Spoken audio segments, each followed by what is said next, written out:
When the two giant spirits gods appeared, an intense battle broke out at the Black Ink clan base. Though initially flustered and caught off guard, the Black Ink clan reinforcement army slowly regained composure and began working together to suppress the giant spirit gods.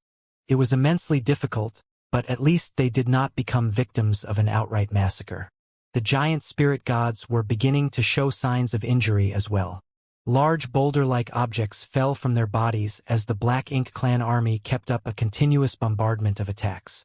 The fact that the reinforcement army was able to come up with a response in such a short amount of time made it clear they were indeed elites of the Black Ink clan.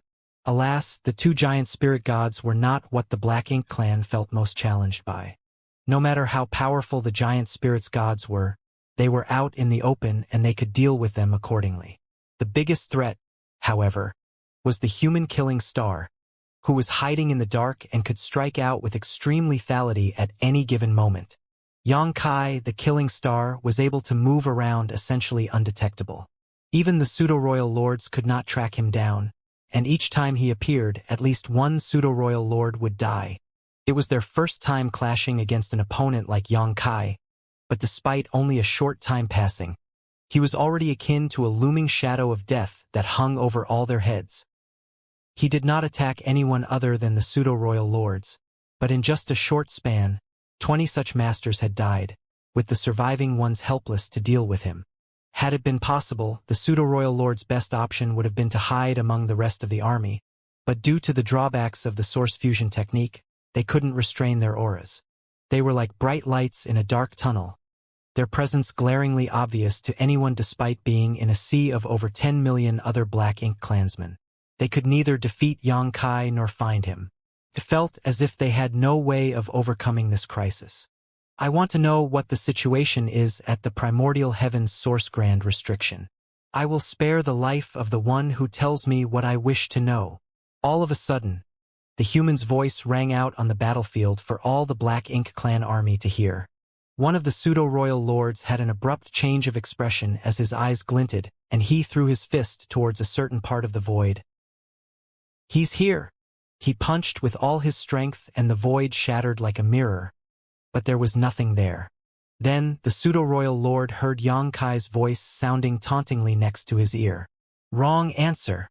There was a flash of light as the local space solidified. The pseudo-royal lord was still in the same pose, his clenched fist extended out, but his head had been separated from his body and black blood was now gushing out of his neck, dyeing the void black. "Does anyone else wish to speak?" Xianxia's voice rang out again. Two pseudo-royal lords confidently unleashed attacks towards the spot where the voice came from, but as soon as they did so, Xianxia appeared behind them and thrust his spear through their backs. Before the rest of the pseudo-royal lords could rush over, Xianxia's silhouette disappeared once more.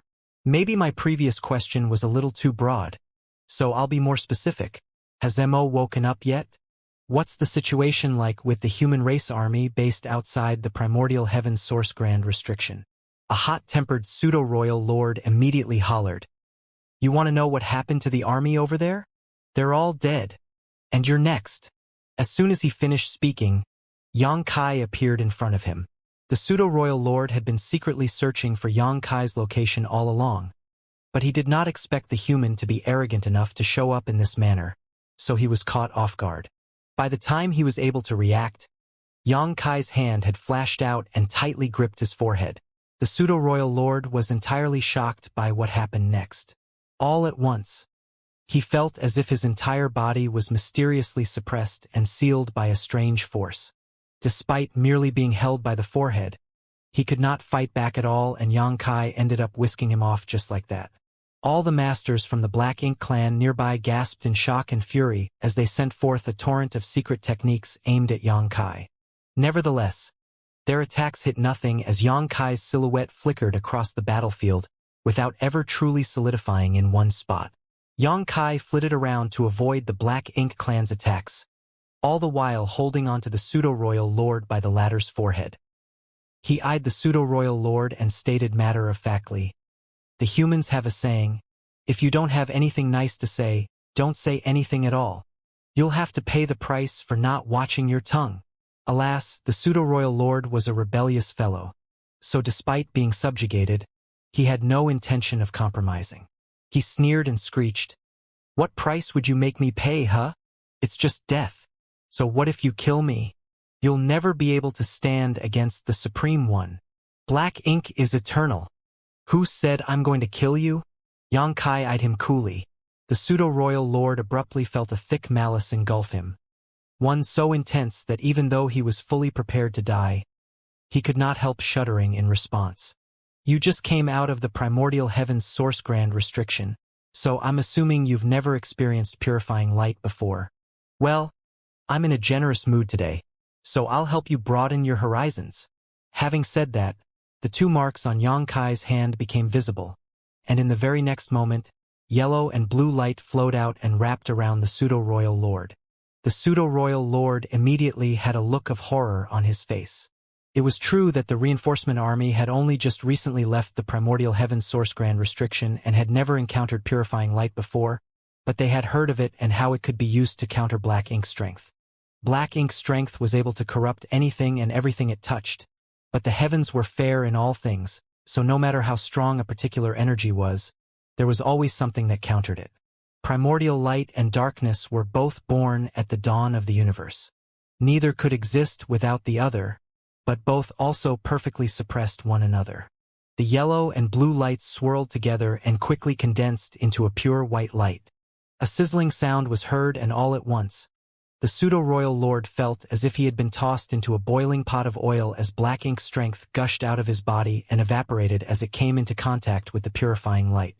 Throughout this process, the pseudo-royal lord underwent such overwhelming pain that he could not stop screaming in agony. His tormented cries echoed across the battlefield and struck fear into the hearts of all the Black Ink clansmen. The attacks on Xianxia did not cease as the Black Ink clan continued their attempts to track him down, unleashing all their most powerful attacks wherever they suspected he might be. However, it made no difference.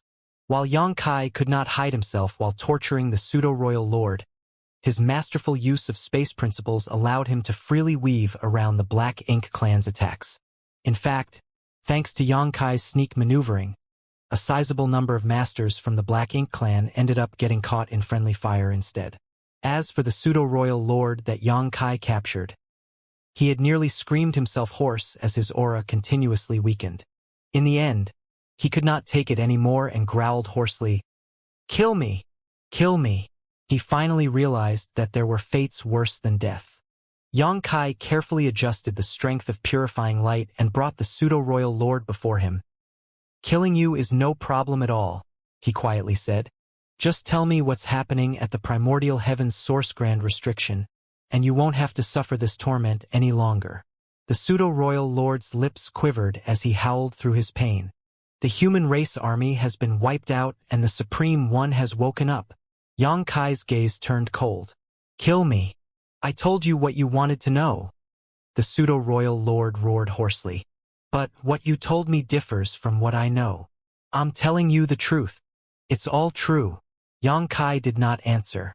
Regardless of whether or not the suppressing Black Ink army was still alive, there was no doubt that Mo had not awakened yet. If Mo was fully awake, the primordial heaven's source grand restriction would have been shattered and the reinforcements sent out would have been many times larger and had true royal lords leading them. Even at a time like this pseudo-royal lord still wants to try and trick me. Huh? Either he doesn't know what's happening over there, or he doesn't wish to tell me. Xianxia sighed. He knew there was no hope of him extracting any useful information about the situation over there out of the Black Ink clan now. The reinforcements had chosen to remain in this place to put up a fight against the human race army after hearing about the situation at the no-return pass. Thus, it was most likely that they were already prepared to die, so it was unrealistic to think he could dig out any information from them.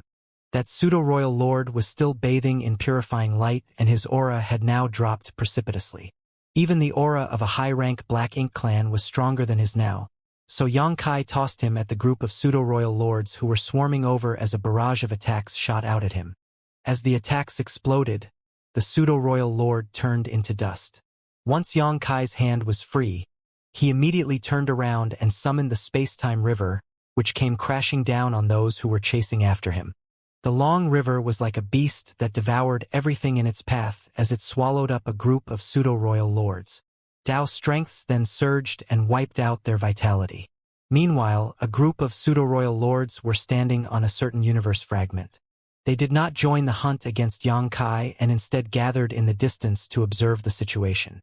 After seeing the way a single human and 2 giant spirit gods sent their entire army into upheaval, the pseudo-royal lord in command let out a long sigh before saying, "We can't lose all our forces here.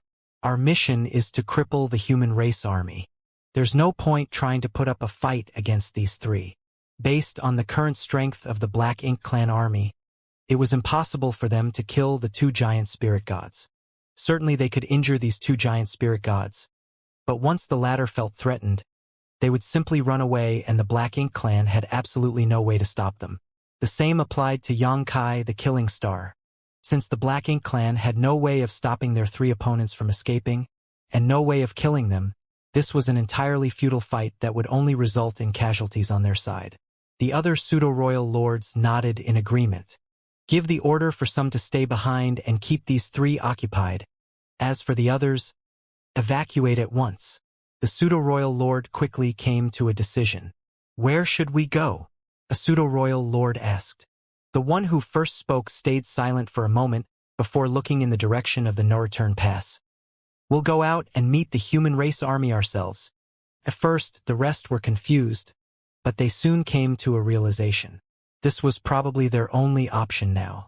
They had to clash with the human race army as soon as possible. That way, even if they all died, they would still manage to fulfill their mission. The order to withdraw went out at once, and despite the chaos of the situation, the Black Ink Clan army was able to maintain some semblance of order as they prepared to retreat. According to their estimates, they had to leave at least 30% of their forces behind to keep the 2 giant spirit gods and the Killing Star occupied. That was the only way they could carve out enough room for the rest of the army to leave safely and carry out their mission. This decision pained the majority of them, but they had no choice. The pseudo-royal lord who served as the commander was standing atop a universe fragment and surveying the bloody battlefield with an icy glare. Though he knew he would never get to seek vengeance himself, he still wanted to sear the Killing Star's image into the recesses of his mind. "Sir!" Suddenly, a feudal lord flew over and landed in front of the pseudo-royal lords to frantically report. "Sirs, we have found signs of a human race army." The pseudo-royal lords were startled. "Which direction?" the commanding pseudo-royal lord quickly asked. "That direction." The feudal lord pointed it out. The pseudo-royal lords all turned to look, and sure enough, they spotted hazy figures far off in the depths of the void. It was a great distance away, so they could not see clearly, but it was undoubtedly a human race army, a very large one. "Excellent!" The pseudo-royal lord cheered thunderously. He did not seem panicked by the sudden report. Instead, he looked pleased. Regardless of how the human race army managed to arrive in such a short amount of time when it should have taken them over a decade to reach this place, it was precisely what the Black Ink Clan hoped to see. When they left the Primordial Heaven Source Grand Restriction, their initial mission was to aid the Black Ink Clan army at the no-return pass by attacking the humans from the rear. They wanted to sneak up on the enemy, catch the humans off guard, and slaughter them all. However, when the no-return pass was lost, their mission changed. All they needed to do now was to fight the humans who were heading for Primordial Heaven Source Grand Restriction, and to stop at nothing whilst doing so. Neither the outcome nor their survival mattered. The sudden appearance of Xianxia and the 2 giant spirit gods threw their initial plans into disarray, and they were forced to split their troops in 2. They had to leave some behind to keep the 3 menaces occupied while the others headed for the no-return pass to confront the human race army as soon as possible. No one expected the human race army would be here already. The enemy was delivering themselves up, so after being startled for a moment, the Black Ink clansmen were filled up with a thirst for battle. The humans used the strength of their Killing Star and the 2 giant spirit gods to disrupt their position and deployments before sending in their army to launch a surprise attack. It looked as if the humans had planned all this from the start. It was perilous to face such an enemy on their terms. Still, what was there for them to fear? The Black Ink Clan existed solely to sacrifice everything for the sake of the Supreme One. "Sir!" Yet another voice called out from the distance, and a second feudal lord joined them as he quickly reported, "Sirs, we have sighted a human race army." The pseudo-royal lord commander nodded. "I know." The feudal lord who just came was completely taken aback. He rushed over as soon as he received the news. So how did the pseudo-royal lords find out about it beforehand? Nevertheless, he dared not make any comments. He stood aside and glanced at the first feudal lord, but when their gazes met, they seemed to realize something. "Sir!" Once again, a feudal lord rushed over from a different direction. At last, the pseudo-royal lords also realized that the situation was not as simple as they thought it was. The human race army was not coming from just one direction. Armies were rushing towards their base from all directions. They were completely surrounded. It was hard to imagine how the humans managed to achieve this. The Black Ink clan army numbered over 10 million elites, so it should have been impossible to box them in without someone noticing something earlier on. Finally, some of the pseudo-royal lords recalled the reports they had dismissed the past few days, ones about scouts and resource-gathering teams failing to return on time. From the looks of it now, the missing Black Ink clansmen must have been discovered by the humans and eliminated. They never thought that the humans could arrive here so soon, so they had been preparing for a battle to break out a decade later. That was why they were not more vigilant and failed to realize the humans were closing in on them. Those deplorable humans! The pseudo-royal lord commander exploded in rage. Even though he wanted to take on the human race armies as soon as possible, he did not welcome being plotted against this way. After thinking in silence for a moment though, he shouted, "Pass down the order. We launch a full-scale attack in that direction." He pointed in the direction of the no-return pass, which was also the direction the first feudal lord pointed out in his report. Although the Black Ink clan was being besieged from all directions, the one silver lining of the situation was that the human race's strength was scattered as they had split themselves up into over 10 different forces. Even though this allowed them to surround the Black Ink clan, it also meant that the Black Ink clan could target these smaller armies individually. As long as they moved quickly enough, they had enough heritage to wipe out a few of the human race's armies. That would be enough to deal a crushing blow to the humans and force them to cut their crusade short. The Black Ink clan were already making preparations to withdraw, so after receiving the latest order from the commanding pseudo-royal lord, they instantly split into two.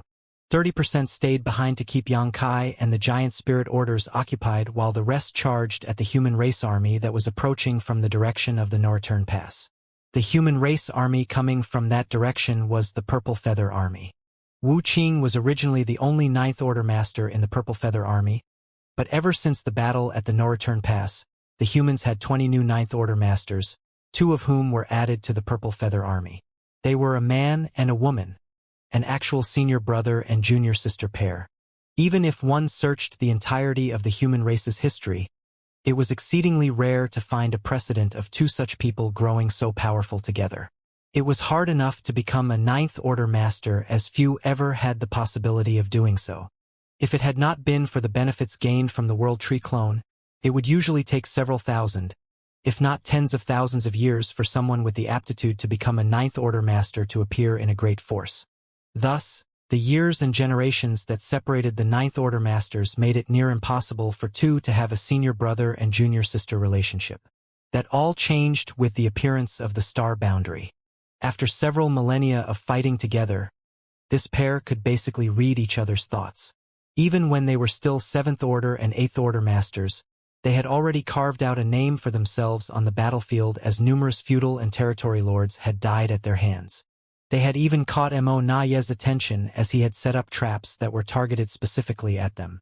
The many years of war between the human race and the Black Ink clan gave birth to a plethora of both celebratory and sorrowful stories, but it also led to the birth of many remarkable people, and these 2 were ranked among them. Right now, they were standing atop a purifying Black Ink battleship together with Wuxia, their senior, as all 3 were observing the battlefield. When Wuxia saw that the Black Ink clan army had chosen to charge in their direction, his eyes flashed with displeasure. Whether it was on purpose or not, the Purple Feather Army had been singled out by the enemy as the weak point that they could easily run over. "Prepare for battle," Wuxia loudly commanded. The Purple Feather Army that had been traveling at great speed instantly repositioned themselves. They did not take up a defensive formation, but rather an offensive one. Despite facing off against their opponents whose numbers were several times greater than their own, the Purple Feather Army showed no fear. Every single one of them was able to stay composed as they waited for the moment to strike. After going through numerous battles, both large and small, throughout the past few millennia, they had built up their spirits through their continued victories and could move as one body. The Black Ink Clan army was not about to face the weak army they believed it to be, but a giant beast who could swallow everything in its path. Murderous intent flared as the distance between the two armies rapidly shrank. All at once, multicolored flashes of light shot out from the Purple Feather Army and rained down on the approaching Black Ink Clan. At the same time, streaks of black secret techniques shot out from the Black Ink Clan army towards the Purple Feather Army. The fight had officially begun. Scores of auras from the Black Ink Clan were extinguished by the bursts of light, and even the pseudo-royal lords could not let their guard down. They were completely focused on dodging the secret techniques. In a situation like this, even a minor slip-up could spell their doom. As for the Purple Feather Army, though they suffered some losses as well, it was nothing compared to what the Black Ink Clan suffered. It was not surprising as the human race had the protection of warships and spirit arrays, while the Black Ink Clan did not. In a head-on battle between two armies where secret techniques and artifacts were exchanged at long range, the side with stronger defenses had far more of an advantage. It was akin to a mortal battle where both armies had archers but only one had shields. Naturally, the one with shields suffered far fewer casualties. In this case, the humans were the ones with the shields. Evidently, the Black Ink Clan picked up on this as well. They had to withstand the constant decrease in their numbers as they tried to hasten their attacks. Since they lost out in terms of defense, they were forced to expend some of their energy to defend themselves in order to counter the humans' advantage. After a few rounds of secret techniques were exchanged, the fearsome armies finally clashed in the void. By numbers alone, the humans were certainly at a disadvantage, but they were still able to halt the Black Ink Clan army's charge by force. The Purple Feather Army seemed to turn into a massive boulder which could not be moved. No one knew how they did it, but they did. Black Ink Clan bastards, suffer death. Wu Qing's bellow rang out. He was still standing atop the purifying Black Ink battleship when he first started speaking, but by the time he finished, he had already charged into the Black Ink Clan army. His weapon flashed as he cut down a pseudo-royal lord before the latter could even register what was happening. Black blood splattered everywhere as a powerful aura flared up before disappearing. Countless masters from the Black Ink Clan shuddered in fear. Though the pseudo-royal lords were resolute in their determination to sacrifice everything for the Supreme One, they still felt chills down their spine when they saw how terrifying Wu Qing was. At last, they realized that the human race did not only have Xianxia as their solitary killing star. The Ninth Order Master in front of them now was also immensely powerful.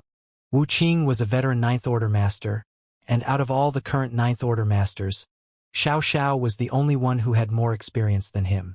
However, Xiao was proficient in the Yinyang Grand Dao and specialized in crowd control rather than single combat. The same could not be said for Wu Qing. Thus, among all the Ninth Order Masters, Wu Qing was second only to Xianxia in terms of individual combat strength. Wu Qing made a show of strength by channeling everything he had into the attack. A pseudo-royal lord who was caught off guard would never have been able to defend himself against it. Off to a good start. However, in the very next breath, Wu Qing was surrounded by numerous masters from the Black Ink Clan. After being momentarily stunned, they swiftly rushed over to gang up on him. Wu Qing showed no fear as he slashed out around him. As Dao's strength rippled through the void, his formidable power burst out and turned his enemies into rivers of blood. The other human race masters followed in Wu Qing's footsteps as they rushed into the enemy lines, including the two new Ninth Order Masters. Their figures lunged forth as two flashes of light as they headed straight for the pseudo-royal lords. The junior sister's expression was grim as her hands swiftly moved to unleash a mysterious strength that filled the void, causing the pseudo-royal lords to instantly feel as though their souls were becoming unstable. They saw stars circling their heads as if they had been hit by an invisible hammer. The senior brother seized this chance to close in with his sword. Sword light shrouded his body as he cut through the pseudo-royal lords. Black blood splattered as one of the pseudo-royal lords was relieved of his head, while the others were heavily injured. This was all accomplished with a single strike. By the time the pseudo-royal lords who were lucky enough to survive could finally react, the senior brother's sword light was slashing down on them. Agonizing screams echoed across the battlefield.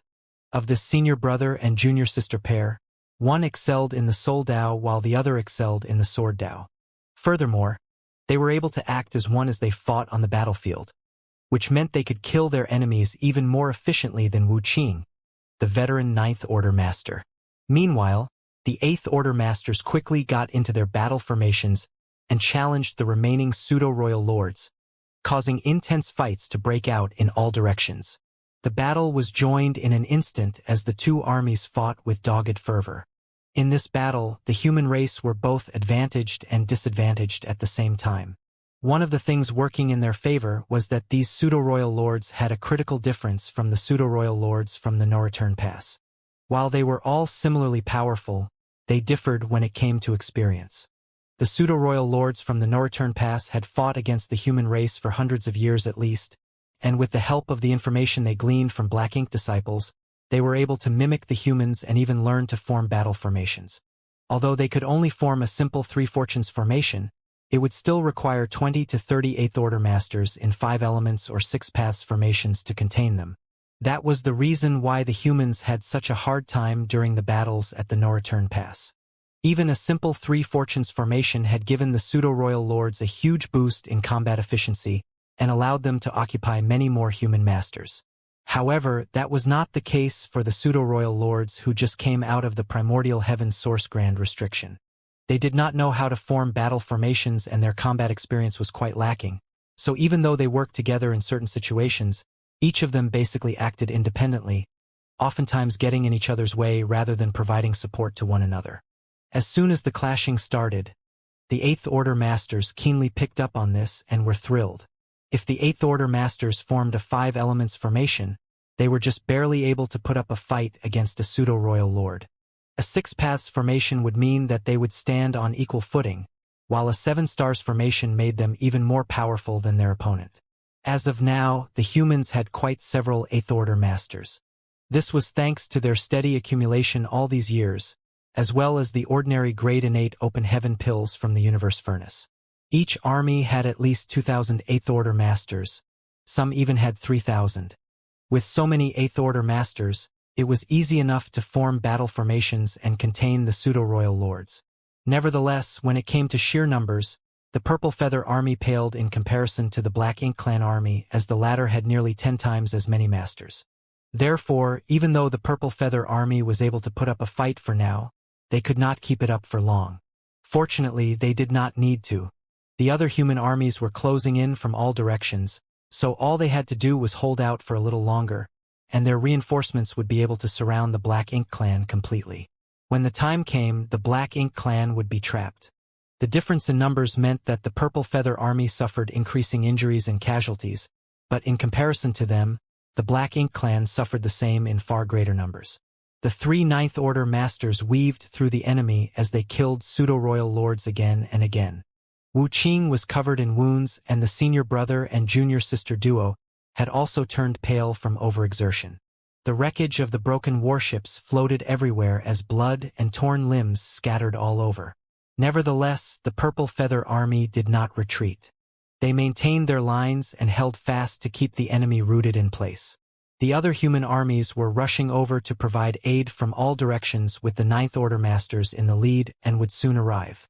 The Black Ink Clan Army was slowly weakening.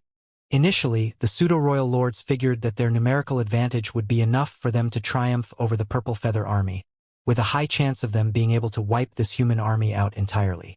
As long as they did so, they would be able to create a gap in the encirclement and gain a better position to battle against the other human race armies. Alas, they did not expect the Purple Feather Army to be able to keep the battlefield fixed in this area despite being outnumbered nearly 10 times. Are humans really so resilient? The pseudo-royal lords were somewhat dazed. No wonder the ones who first left the primordial heaven source grand restriction couldn't exterminate the humans and were soundly defeated after years of battle. As the stalemate continued, the Black Ink clan army soon began to despair. The other human race armies had arrived, swarming over from all directions and surrounding the Black Ink clan army. An even more intense battle broke out then, as both parties numbered over 10 million now as they fought viciously. The Black Ink clan army was already weakened by the previous battle, but the humans remained spirited. So the outcome was clear. Furthermore, the humans had 29 Ninth Order Masters, while the Black Ink clan did not even have a single true royal lord. Their pseudo-royal lords did not know how to form battle formations either. Thus, the clash soon became a one-sided massacre for the Black Ink clan. Meanwhile, back at the Black Ink clan's base where the fight first broke out, Ada and Aer were stomping about, slaughtering the Black Ink clan army in droves. Though a large number of masters from the Black Ink clan remained here to keep them occupied, they were only 30% of the whole reinforcement army, and it was hard for them to put up a fight against two giant spirit gods. Moreover, Xianxia was still weaving about undetected among them as he snuck up on their masters and assassinated them. Soon, Xianxia killed off the last of the pseudo-royal lords who had stayed behind, and without them, the Black Ink clan's attacks became little more than tickles and scratches to Ada and Aer. Since the battle had been decided, Xianxia returned to Pure Yang Pass. The Great Pass had been floating along on the battlefield without anyone paying any attention to it after Xianxia first let it out and sent it crashing into a universe fragment. Until now. Instantly, somewhere on the Pure Yang Pass, Xianxia's divine sense surged like gushing water, and soon, he took in the situation across the void. It's the perfect time. A torrent of world force was unleashed and a huge array lit up on the spot where Xianxia stood. A mysterious energy burst forth in all directions. 12 universe fragments were scattered across the void outside the battlefield. These 12 universe fragments were the ones that Xianxia brought from the no-return pass after turning them into world beads. He restored them to their original size once they arrived in this area. The 12 universe fragments were not simply tools to transport the armies. They were also a crucial part of the plan to surround the enemy. The human race army had planned all of this before they left the no-return pass. Just as Xianxia activated the Grand Array on Pure Yang Pass, the Void Guard that remained on the 12 universe fragments did the same to the arrays that had been set up there too. All at once, the 12 universe fragments lit up brightly as they connected with Pure Yang Pass. It was incredibly difficult to harness the strength of such a huge array. Just creating it had cost an enormous amount of resources, while powering it was also not cheap, but it was all worth it for the sake of eliminating the enemy once and for all. The connection between the universe fragments and Pure Yang Pass kept growing stronger, and once Xianxia felt it reach a certain critical limit, he surged his space principles. The Void Guard picked up on this signal and instantly followed suit. All at once, there was a visible ripple that started from Pure Yang Pass and rapidly spread out over several millions of kilometers, sweeping past the two clashing armies as it filled every corner of the void. This ripple was not deadly in any way, nor did it disrupt the two armies either. However, after it spread out, something seemed to change on the battlefield. The 12 universe fragments scattered across the void had been linked together with Pure Yang Pass to seal the entire battlefield. A massive section of the void had become a cage, and as long as the array held strong, nothing could escape. This was a massive battle involving millions of soldiers on each side. No matter who had the upper hand, it was still going to be hard to completely annihilate the other side. There were bound to be those who managed to escape. To prevent that from happening, the humans came up with a plan beforehand. If some of the Black Ink clansmen did manage to flee, they would surely be a threat to the ones left behind at the no-return pass, as only a few tens of thousands of masters had stayed back. What's more, those masters were all heavily wounded and not as powerful as they once were. The humans were determined to slaughter every single Black Ink clansman here in one battle. Thus, Xianxia was personally standing guard at the array core, and as long as he did not die, there was no way of lifting the sealing array. Furthermore, even as he stood guard in the middle of Pure Yang Pass, he was still able to take part in the battle. Thanks to the power of the array, Xianxia could monitor the entire situation out on the battlefield. It was a mysterious feeling for him, as it felt as though he was observing the battle from a different dimension. Since he could see what was happening, it meant that he could partake in the battle as well. Thus, out on the battlefield, there were frequent attacks that seemed to come from out of nowhere. These attacks would smash the masters from the Black Ink clan into pieces, and many of the humans who had been caught in a perilous situation were saved, to the confusion of everyone. There was no suspense in this battle. The human race spent over a decade retaking the no-return pass, but the outcome of this fight against the Black Ink clan's reinforcement army had been determined right from the start. The portion of the Black Ink clan army that stayed back to keep the two giant spirit gods occupied was the first to crumble. After all of the pseudo-royal lords had been killed, there was no point in continuing a hopeless fight. Many of the surviving masters wanted to flee. Alas, the surrounding space had been sealed up and they could not escape. They were doomed to meet their end here. On the main battlefield, the 12 armies successfully surrounded the Black Ink clan and were now slowly but steadily eliminating them. It was ironic that the Black Ink clan army's plan was being carried out by the humans instead. Once the equilibrium between the two sides was broken, death was the only fate awaiting the Black Ink clan. One by one, the pseudo-royal lords died, and once they were all gone, the territory lords were next. Then, the feudal lords. The battle lasted for a dozen days before it finally came to a close. Now that it was over, the humans began focusing on their recuperation as they counted the casualties. The Purple Feather Army had suffered catastrophic losses. This was the biggest loss for the human race in this battle. Most of the casualties occurred when the Purple Feather Army was holding down the Black Ink clan army before the other armies arrived. A heavy price had to be paid for an army to hold out against an enemy 10 times its size. Nevertheless, it was a worthwhile price to pay. Due to the various setups and arrangements made prior to the battle, the humans were able to kill every single one of the reinforcement army that came out of the primordial heaven source grand restriction. They had completely wiped out the threat that this reinforcement army could have posed. Once the battle ended, Xianxia released the grand array that suppressed and sealed the local space. And at the same time, the 12 universe fragments that had been turned into array nodes shattered into dust as well. It was the backlash from the strength of the spirit array, and even Xianxia could not stop that from happening. The Ninth Order Masters gathered back at Pure Yang Pass. Many of them were injured, especially the 3 from Purple Feather Army. Mi Jingluan, who was seated at the helm, had a worried expression. "You wish to go on ahead first, junior brother?" Xianxia had just announced to the group that he intended to leave first and head for the Primordial Heaven Source Grand Restriction. He nodded and said, "Something must have happened at the Primordial Heaven Source Grand Restriction, so I want to go and take a look. Furthermore, we don't know what's happening with the suppressing Black Ink army either." The humans had too little intel on their hands. The only thing Xianxia could be sure of was that the Primordial Heaven Source Grand Restriction had not been broken yet, as true royal lords would have appeared as well if it did. However, he was worried about the suppressing Black Ink army's predicament. They were a team of elite masters who were in charge of dealing with the Black Ink clan who escaped from the Grand Restriction to ease the pressure on Wuquang. The army of over 10 million that had escaped was too much for the suppressing Black Ink army alone to have stopped, so it was inevitable that some terrible fate had befallen them. Mi Jingluan and the others knew that many of Xianxia's family and disciples were part of the suppressing Black Ink army, so they understood what he was feeling right now. As it was, Xianxia had already shown a great deal of righteousness when he chose to remain here and fight with the rest of the human race army despite knowing that the Black Ink clan's reinforcement army had escaped from the Primordial Heaven Source Grand Restriction. Mi Jingluan thus spoke up. Since their reinforcement army escaped from the Grand Restriction, things would not be peaceful there. I'm sure there would be enemy forces outside the Grand Restriction as well. How can you go up against them alone, junior brother?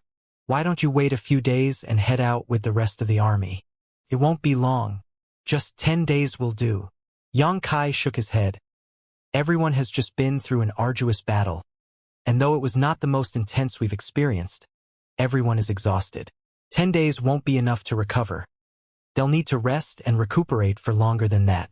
Also, if I head over alone, I can hide my tracks and act according to the situation. Seeing as how Mi Jingluan wanted to continue talking him out of it, Xianxia added, "I'll take some of the Void Guard with me and finish setting up the space arrays along the way. We're only a few years distance away from the Primordial Heaven Source Grand Restriction, so once the space arrays have finished being arranged, everyone should more or less have recovered as well, and it would be just in time for them to proceed. This is the best arrangement, senior brother. Mi Jingluan had more to say, but in the end, he nodded in agreement. You're right, but it will be hard on you, junior brother. I'm just doing what I must. Yang Kai got to his feet.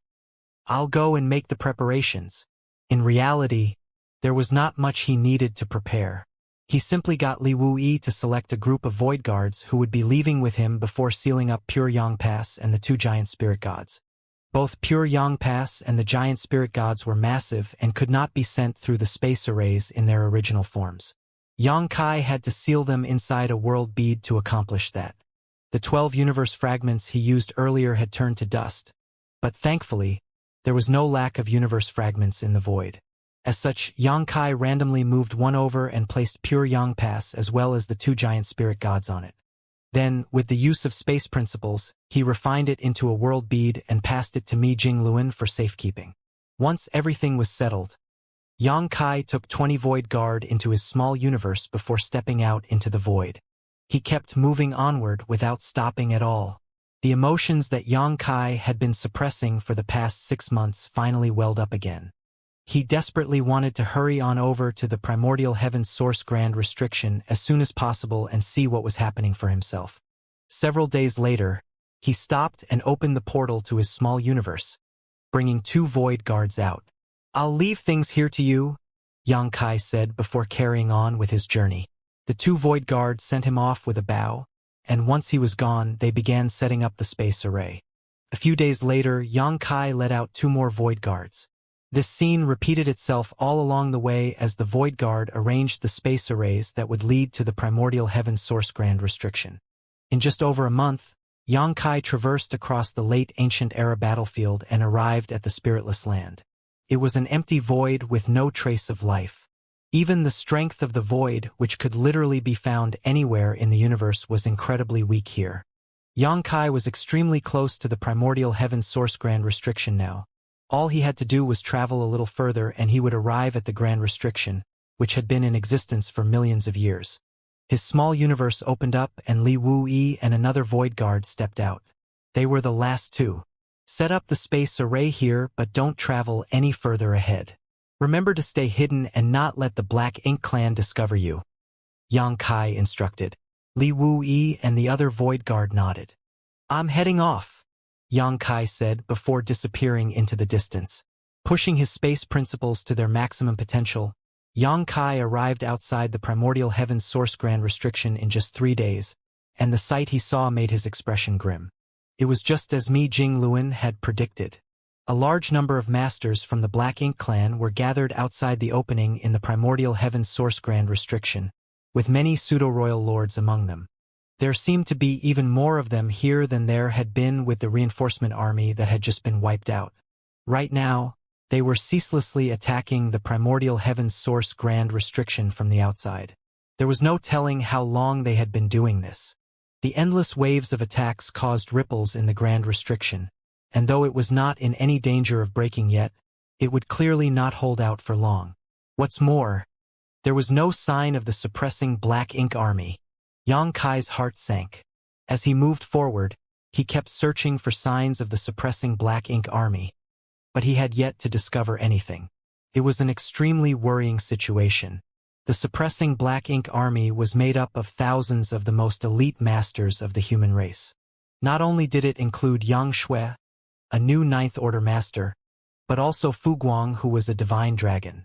Furthermore, they had the help of the suppressing Black Ink fortress, so even if they could not defeat the Black Ink clan, they should have been able to escape.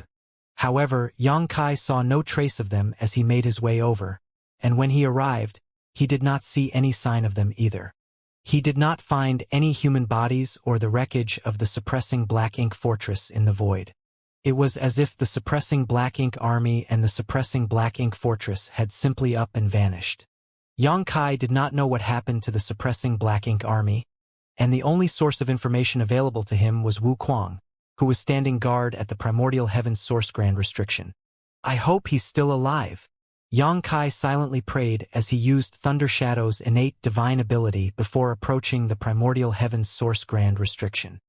He avoided the Black Ink clan army and arrived at a different part outside the grand restriction before using his divine sense.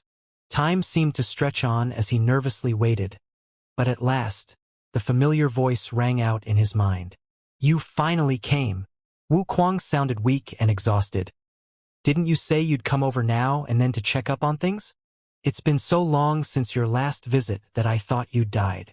Something unexpected happened and I couldn't use my special method to reach this place," Xianxia helplessly explained.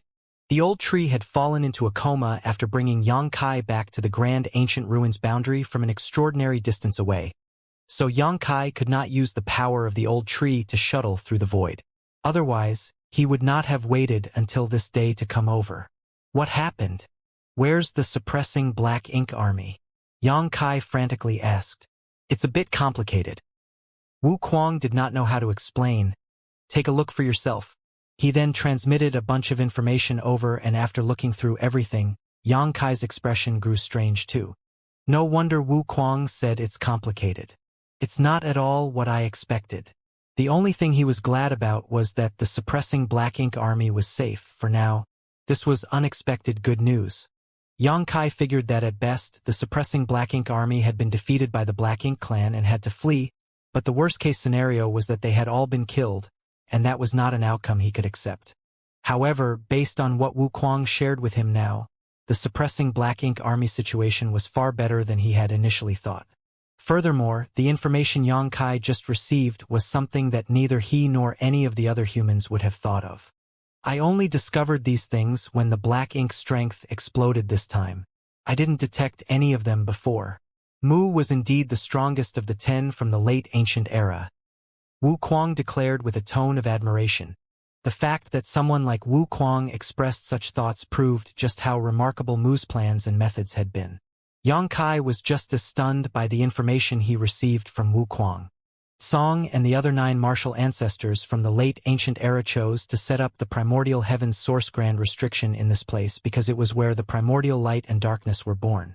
Could be considered the place where Mo came from. All the humans knew that Mo was suppressed and sealed inside the primordial heaven's source grand restriction.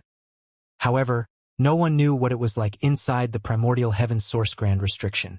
Even Song and the others knew very little. Out of the 10 martial ancestors from the late ancient era, Mu was the only one who personally entered the primordial heaven's source grand restriction to see what it was like inside. Nevertheless, when she returned, she chose to sacrifice herself by merging with the grand restriction to strengthen it. She did not speak of what she saw or encountered inside.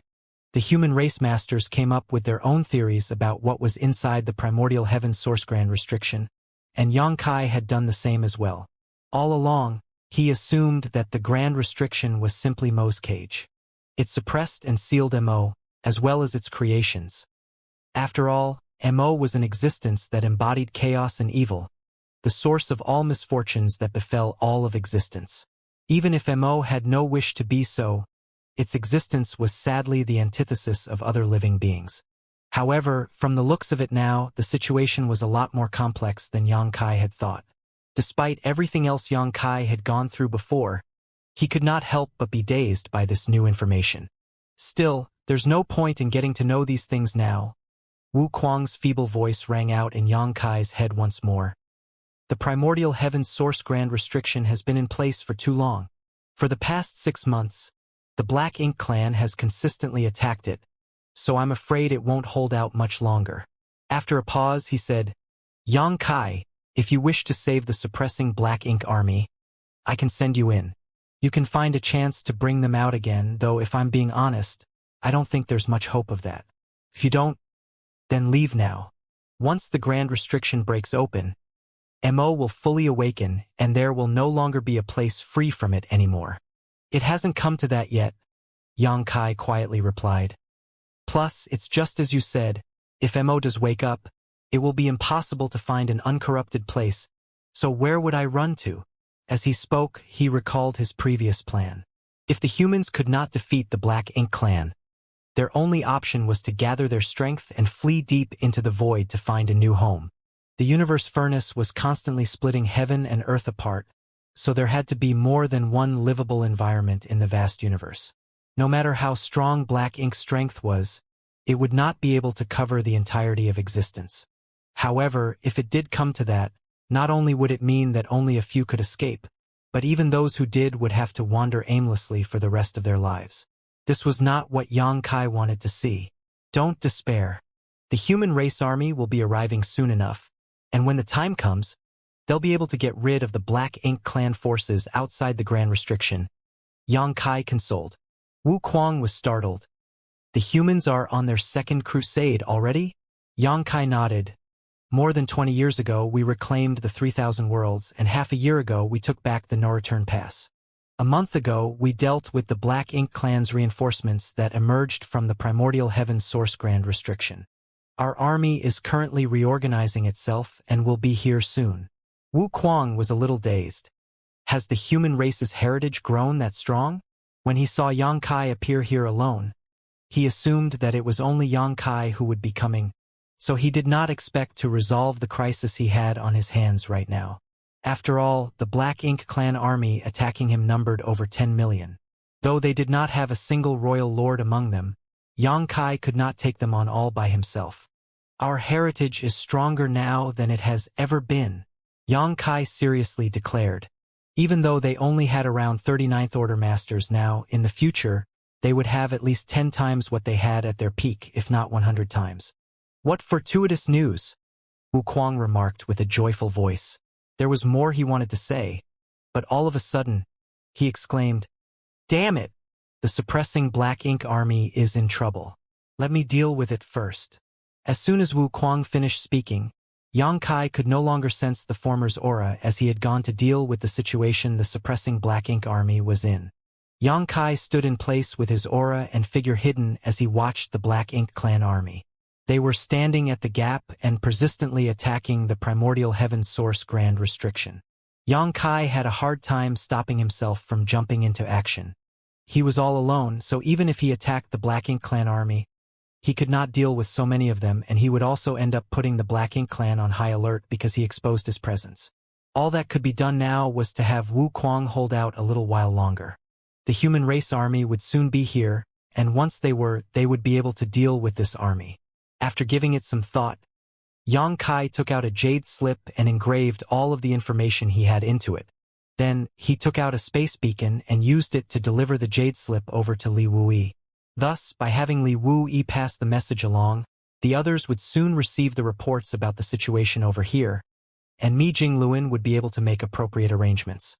Around a quarter hour later, Xianxia felt Wuquang's aura again, and he quickly asked, "How are things?"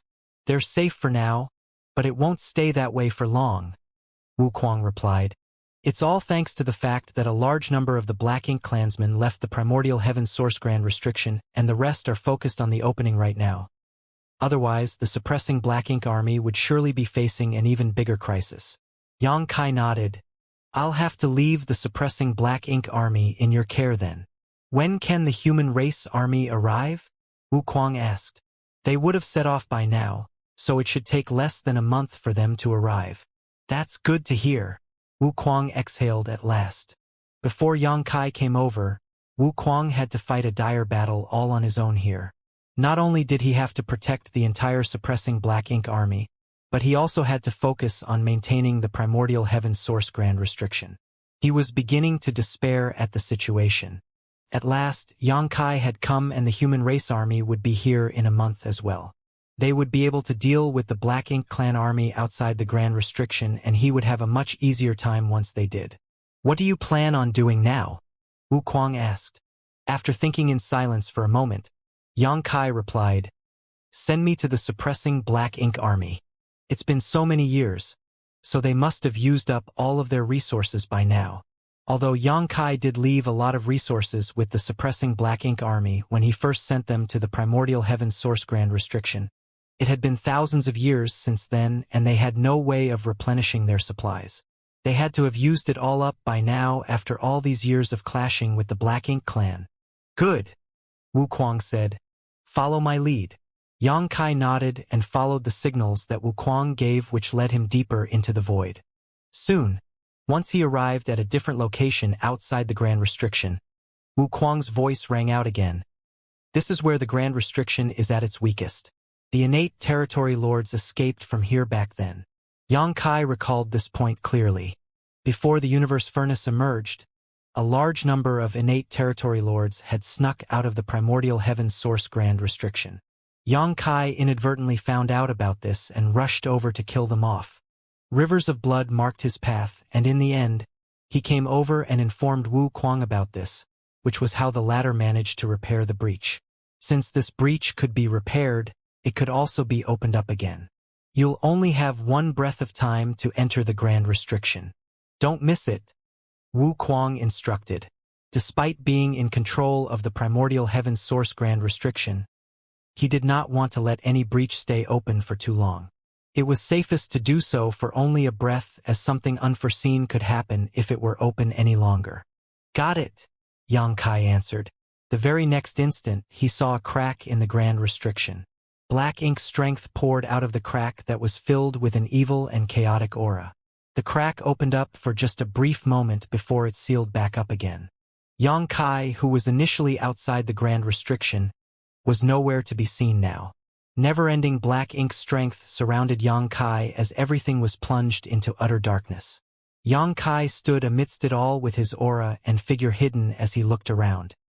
He could not see anything with his eyes, so he had to rely on his divine sense to scout his surroundings. All cultivators, including Ninth-Order Masters, would lose their sight and sense of hearing in a place like this, and if they used their divine sense, they were opening themselves to the possibility of being corrupted by black ink strength. Thankfully, Yang Kai had the soul-warming lotus to protect him, so he did not have to worry about anything when using his divine sense. He instantly detected a mysterious energy protecting him, one that was like a thin layer of mist that enveloped him completely. Although it was his first time coming into contact with this energy, he was able to instantly deduce what it was. This was the power of the primordial heaven's source Grand Restriction. Wu Kuang was in control over the primordial heaven's source Grand Restriction, and his cultivation had steadily grown over the years. Even though he was not as strong as Tsang, who used to stand guard here yet, he was not that much weaker. Thus, he could use the primordial heaven's source Grand Restriction to protect Yang Kai and ensure that the latter would not be detected by the Black Ink clan inside the Grand Restriction. Otherwise, even if Yang Kai used Thunder Shadow's innate divine ability, he would still run the risk of exposing himself as he was inside an environment filled with black ink strength. If something that was in the middle of a sea of black ink strength moved, the movement would cause ripples in it the same way it would in water. Based on what Wu Kuang told Yang Kai, the former had relied on the power of the Grand Restriction to keep the suppressing Black Ink army safe all this while. If it had not been for that, the suppressing Black Ink army would not have survived till this day after being swallowed up into the Grand Restriction. They would have been ripped into pieces the moment they ended up inside. Wu Kuang's voice rang out in Yang Kai's mind. Don't move. The Black Ink clan is approaching. At the same time, Yang Kai sensed a group of powerful auras coming over. He quickly withdrew his divine sense and stayed hidden in silence. Moments later, the group of powerful auras arrived. It was a group of innate territory lords led by a royal lord. They came over after sensing that something unusual occurred earlier. The royal lord immediately went over to the spot where Yang Kai snuck into the Grand Restriction and studied it with his divine sense before looking around. A territory lord also came over to inspect the spot, and soon he reported, "Sir, there are signs that the breach had weakened earlier." "Oh!" The royal lord's expression was stern as he made a more thorough check. Once he confirmed that it was true, his expression turned to one of glee. "This breach once opened up nearly 1,000 years ago. Since it has weakened, it won't be long before it opens up again." After a pause, he sneered, "That scoundrel must be stretched thin right now." He immediately barked out an order. "Get the word out.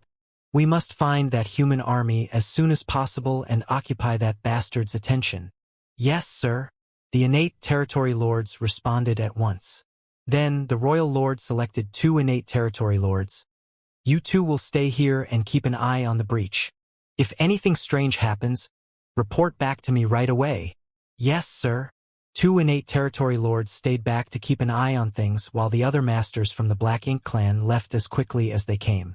Yang Kai, who was still in hiding, cocked his brow and transmitted to Wu Kuang. "What a unique nickname you have there. I interacted with the royal lords here a couple of times when I was bored." Wu Kuang quipped. "I made a strong impression on them." Yang Kai had nothing to say to that. Standing guard over the primordial heaven's source grand restriction for thousands of years was indeed a lonely, monotonous task. Making contact with the royal lords would not only relieve some stress but would also be a chance to glean useful information. "I'll take you over to the suppressing Black Ink army. Don't resist." Wu Kuang's voice rang out. Yang Kai hummed in acknowledgement. At the very next breath, he felt a strange energy enveloping him and whisking him through the endless black ink strength. Yang Kai was moved silently and unnoticeably. Occasionally, he could sense strong auras flitting past him. These belonged to the royal lords, but somehow, with the help of the primordial heaven's source grand restrictions power, he could move past them without being detected. At last, Yang Kai felt as if he had broken through a layer of some sort and entered a different space. The darkness disappeared at once. This space was not filled with black ink strength. It was a fairly small area where speckles of light could be seen. Yang Kai followed the light and saw the suppressing black ink fortress. Glowing pearls hung atop the suppressing black ink fortress and gave off the soft light that Yang Kai saw. A group of people was waiting expectantly on the suppressing black ink fortress. They had heard the news from Wu Kuang in advance and knew Yang Kai was coming. Yang Kai moved over to the suppressing black ink fortress and soon, he landed in front of the group. He let out a small exhale of relief as his eyes took in the crowd. Then, he bowed in greeting to the silver-haired man in front. "Senior." Wu Kuang borrowed the strength of the Grand Restriction to create this space. It was largely protected from the Black Ink clan's eyes, and that was why the suppressing Black Ink army was able to remain inside for so long without being annihilated. As it was a small space, Fu Guang did not use his dragon form but remained in his human form instead. Fu Guang raised his hand and said, "We can skip the formalities. It is unfortunate that you had to see us in this awkward predicament." Yang Kai shook his head. "It is I who failed to plan properly. All of you have suffered greatly for the past few years, Senior. We all share the responsibility of vanquishing the Black Ink clan." Fu Guang waved his hand before asking, "How are things out there?" Wu Kuang had informed them that Yang Kai was coming, but he did not give them an update about the situation beyond the Grand Restriction. So Fu Guang could not help but feel a bit concerned. The suppressing Black Ink army was in charge of standing guard over the opening in the primordial heaven's source Grand Restriction. They had been sucked into the Grand Restriction during an earlier commotion, and without them, a large number of masters from the Black Ink clan had escaped from the breach. That would surely be a blow to the humans in the 3,000 worlds. "We have reclaimed the 3,000 worlds," Yang Kai declared. "All of the Black Ink clansmen there have been wiped out. The human race army is currently making its way over and will arrive at the primordial heaven's source Grand Restriction in about a month." "Oh!" Fu Guang's spirits soared at once. "We have reclaimed the 3,000 worlds?" Everyone else was thrilled by the news. They had been positioned outside the primordial heaven's source Grand Restriction for years now and never got a chance to make contact with the others back home. So they were completely unaware of what was happening. The lack of information was torturous for the suppressing Black Ink army. They did not know how much longer they had to stand watch here. Now that they heard the 3,000 worlds had been reclaimed, they felt a heavy burden lifted off their shoulders. A large number of masters escaped from the primordial heaven's source Grand Restriction. So we realized that something must have happened at the Grand Restriction, which is why I came over first to see what the situation was, Yang Kai added. Fu Guang nodded. A few years ago, the Grand Restriction had a sudden burst of instability. The suppressing Black Ink army failed to withdraw in time, so we were sucked inside. We're only able to survive this long thanks to Wu Kuang's protection. Nevertheless, even though Wu Kuang used the power of the Grand Restriction to hide the suppressing Black Ink army's tracks to keep them out of sight from the Black Ink clan, they were still doomed if they could not think of a way to escape this predicament. Wu Kuang could keep them safe for now, but he could not do so forever. This was Mo's domain, and it was filled with its energy and creations. Now and then, the suppressing Black Ink army would inadvertently let out a trace of their existence and the Black Ink clan would mount a siege. In fact, it had happened just a while ago and Wu Kuang had to rush over to rescue them. All of a sudden, Wu Kuang's voice rang out. Once the human race army comes along to keep the Black Ink clan occupied, I'll find a chance to deliver all of you out of here. He could not make an attempt now. For one, there were over 10 million Black Ink clansmen outside the Grand Restriction, so the suppressing Black Ink army would be slaughtered the moment they showed up. Furthermore, within the Grand Restriction, a large number of masters from the Black Ink clan were lying in wait near the opening as well. The Black Ink clan knew that there was a human race army inside the Grand Restriction, and there was also only one opening that allowed passage out of the Grand Restriction. By guarding that spot, they made it impossible for the humans to escape. If the suppressing Black Ink army wanted to leave safely, they had to wait until the human race army arrived. Once the battle broke out, they would get their chance to leave. Before that, they would have to remain under Wu Kuang's watchful protection. After getting more information about the outside world from Yang Kai, Fu Guang began to feel more assured. Oh right, I brought some resources, Senior. Yang Kai took out a small pile of space rings from his small universe. After seizing the no-return pass, the humans managed to restock their supplies. The Black Ink clan had gathered a great number of resources during their occupation and failed to destroy them in the hasty battle, so the resources naturally fell into the humans' hands. Yang Kai had stored a lot of resources in his small universe for his own ease of use, so he could now pass them over to the suppressing Black Ink army. Fu Guang accepted the space rings and nodded lightly. Resources are indeed in short supply, so I'll take these. Yang Kai felt ashamed. I should have dealt with this issue sooner, but something unexpected happened a while back, and I could no longer come over any time I wanted. Fu Guang nodded once more. He then glanced at Yu Rumeng at the others who were standing to the side and thoughtfully announced, I'll go and hand out the resources to the others first. Many thanks, Senior. Soon, the only ones remaining were Yang Kai and his family. He looked at the women and saw Yu Rumeng, Su Yan, Shan Qingluo, Zhu Qing, Shuiyu, Jiyao, Chu Huashang, and Tao Lingwan. Everyone was here apart from Xianing Chong, who had to remain in the star boundary as a great Grandmaster alchemist. You all must have had a hard time, Yang Kai said, ashamed. When the suppressing Black Ink army had been formed, Mi Jingluan wanted these women to join it. At the time, intense fights were happening across the great territory battlefields and the situation out there was incredibly dangerous. On the other hand, the suppressing Black Ink army was only in charge of standing guard over the Grand Restriction, so the risks were much lower. Mi Jingluan had done so as a favor to Yang Kai. Alas, even Mi Jingluan could not predict the changes that would happen many years later.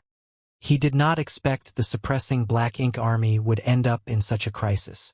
He never would have thought that they would be sucked into the Grand Restriction and run the risk of being exterminated if they did not have Wu Kuang's protection. Mi Jingluan had been under a lot of pressure when he heard that the situation at the Primordial Heaven Source Grand Restriction had changed and the suppressing Black Ink army could be in a disastrous situation. He did not know how he was going to face Yang Kai if the suppressing Black Ink army had been annihilated. Everyone is having a hard time right now, not just us. Yu Rumeng took Yang Kai's hand and gently held it. Her voice was soft as she soothed. You don't need to worry about us. We're all together and we can look out for one another. You just need to focus on what you have to do. Su Yan spoke up next. That's right. We are a part of the army and doing our part to eradicate the Black Ink clan. We're not weak flowers that need constant protection. You don't need to worry too much about us. Shan Qingluo smiled. As long as you don't think that we're a burden, husband. Yang Kai chuckled. Why would I think you're a burden? You're all my most precious treasures. Ji Yao and the more reserved women immediately blushed at how frank Yang Kai was, but their gazes softened with affection. Yang Kai's 3 legacy disciples were gathered nearby as well. Sui was looking at Yang Kai with a look of admiration as he exclaimed, That's our honored master, all right? He's indeed amazing. Looks like I'll have to work hard to follow in his footsteps. A sharp hiss suddenly rang out. Sui hastily turned around. What's the matter, eldest senior brother? Zhao Yibai had been the one who gasped. Zhao Yibai was rubbing his waist as he stared innocently at Xiaoya. Why did you pinch me, Xiaoya? No reason. I just felt like pinching you. Xiaoya huffed. Oh. Sui-eyed Zhao Yibai pitifully, but in the end, he could not resist giving a reminder. Eldest senior brother, as honored master's first disciple. You should learn from him and live up to his expectations. Zhao Yibai gave it some serious thought and nodded. You're right. I've reached a bottleneck in my cultivation of the Tao of space. This is a rare opportunity. I must ask honored master for some guidance later. Sui gaped and realized his eldest senior brother was a hopeless case as he muttered. The Grand Tao isn't the only thing you can learn from honored master, eldest senior brother. Why did you pinch me again, Xiaoya? It makes me happy. And there were endless thoughts and feelings of longing to express now that the long-awaited reunion had finally occurred. Still, it was not the time or place to dwell on such things. The women were wise and sensible enough, so once they all had a brief chat with Yang Kai, Yu Rumeng led them away. Yang Kai fell into a reverie as he watched them leave. Big brother, Yang Shue's voice called out next. She and others like Zhao Yibai had been waiting to the side the whole time and only came over once Yu Rumeng and the other wives left. A adoptive father, Yang Xiao called out as well. Yang Kai turned around and smiled at Yang Shui. He stroked her head as he said, Your big brother has spent all this time running around everywhere and rarely had a moment to stop to take a break. I've always considered it a pity that I couldn't spend time with you when you were young. Please don't hold it against me. Yang Shui grinned and said, I wouldn't, of course. Ever since I was a child, I knew that you were destined for great things, big brother. Mother and father praised you all the time, and when I was young, I dreamed about becoming someone like you. Based on cultivation alone, I think I've done well enough. Then, she lifted her chin slightly and added, You need to work harder, big brother. Don't let your little sister surpass you. Yang Kai chuckled. I do need to work harder from now on. After the light-hearted chat, both Yang Kai and Yang Shui felt warm with familial love. Yang Kai finally turned to Yang Xiao, who had been standing on the side all along. Adoptive father. Yang Xiao stood rigidly with sweat beading across his forehead. Yang Kai narrowed his eyes. Are you feeling extremely nervous? Of course not. Never. Yang Xiao denied it at once. My heart is leaping with joy at the fact that I get to see you when we're in such a challenging situation. Adoptive father. Yang Kai scoffed. Yang Xiao jumped a little. Spend more time on your cultivation so that you become a divine dragon as soon as possible. Yang Kai instructed after eyeing Yang Xiao for a while. Yes, I won't let you down. Yang Xiao firmly declared. Go on. Yang Kai waved his hand. Yang Shui began leading away a stiff Yang Xiao. But all of a sudden, she turned back around and reminded, Make sure you be careful, big brother. Perhaps the connection they shared due to their bloodline allowed her to sense that Yang Kai was about to do something dangerous, so she had a look of worry on her face. Yang Kai nodded. You both take good care of yourselves too. After watching Yang Shui and Yang Xiao leave, Yang Kai turned back to his three disciples. Greetings, honored master. All three of them kneeled and bowed in greeting. Yang Kai accepted the bow before lifting his hand. You may rise. Zhao Yibai and the other two stood up. Yang Kai had a faint smile as his eyes flitted over the three. All of the disciples from the Void Dao Temple could be said to have inherited his mantle and were proficient in the cultivation of various grand Daos. Thus, all of the cultivators from Void Dao Temple could be considered his disciples. However, only these three in front of him truly inherited his legacy. It was not that Yang Kai held back when he taught others his Daos, but Zhao Yibai and the other two were the only ones who formally underwent the ritual to become his disciples. They each inherited one of the grand Daos that Yang Kai was most focused on, and all along he had high hopes for them. Based on their achievement over the years, they did not let him down, nor did they waste their talents. Are you about to break through to the next order? Yang Kai suddenly realized there was something amiss about their aura. All three of them seemed to be suppressed by some kind of energy, and they were also doing their best to rein themselves in. Zhao Yibai replied, Reporting to Honored Master, we will be breaking through soon, but Senior Wu Kuang said that as the suppressing Black Ink army is currently in hiding, we shouldn't make too much of a commotion, so he had Senior Fu Guang put some seals on us to delay our breakthrough. Yang Kai nodded lightly. That was wise. The suppressing Black Ink army was in a difficult spot right now, and just covering their tracks alone took up a sizable amount of Wu Kuang's attention. If Zhao Yibai and the others had their breakthroughs now, there was a high chance that the humans would be exposed and they would be caught. However, from the looks of it, their breakthrough was happening just as Yang Kai had predicted.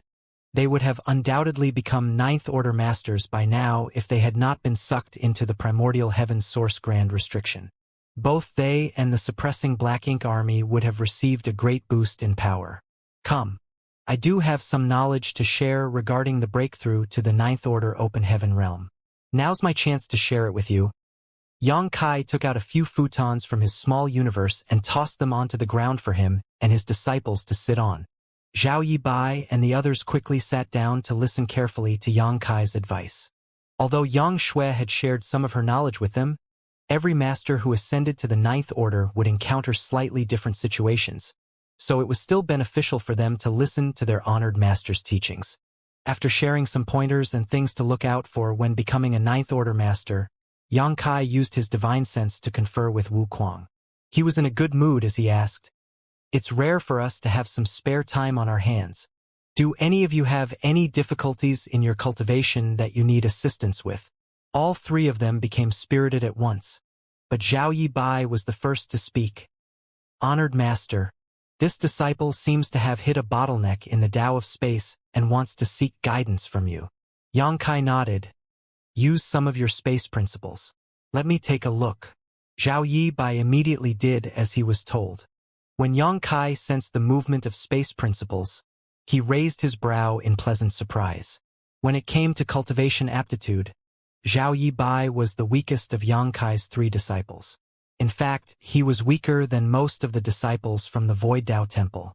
There was only one reason why he was able to get this far in his martial Dao, and that was because he had overwhelming compatibility with space principles, as if he had been born to cultivate the Dao of space. Yang Kai had taken Zhao Yibai as his disciple because when the former had been wandering around in his small universe, he sensed that Zhao Yibai, who was still in his mother's womb at the time, had formed a connection with Yang Kai's space Dao essence. At the time, Zhao Yibai had not even been born yet. A cultivator who had an innate connection with a Grand Dao would surely be able to cultivate that Grand Dao a lot more easily than others. The compatibility between this cultivator and the Grand Dao would be far above everyone else's. Zhao Yibai's compatibility with the Dao of space was able to make up for what he lacked in general cultivation aptitude. Based on Yang Kai's categorization of Grand Dao mastery, Zhao Yibai was currently at the peak of the 7th level, just one step away from the 8th level. This was incredibly rare.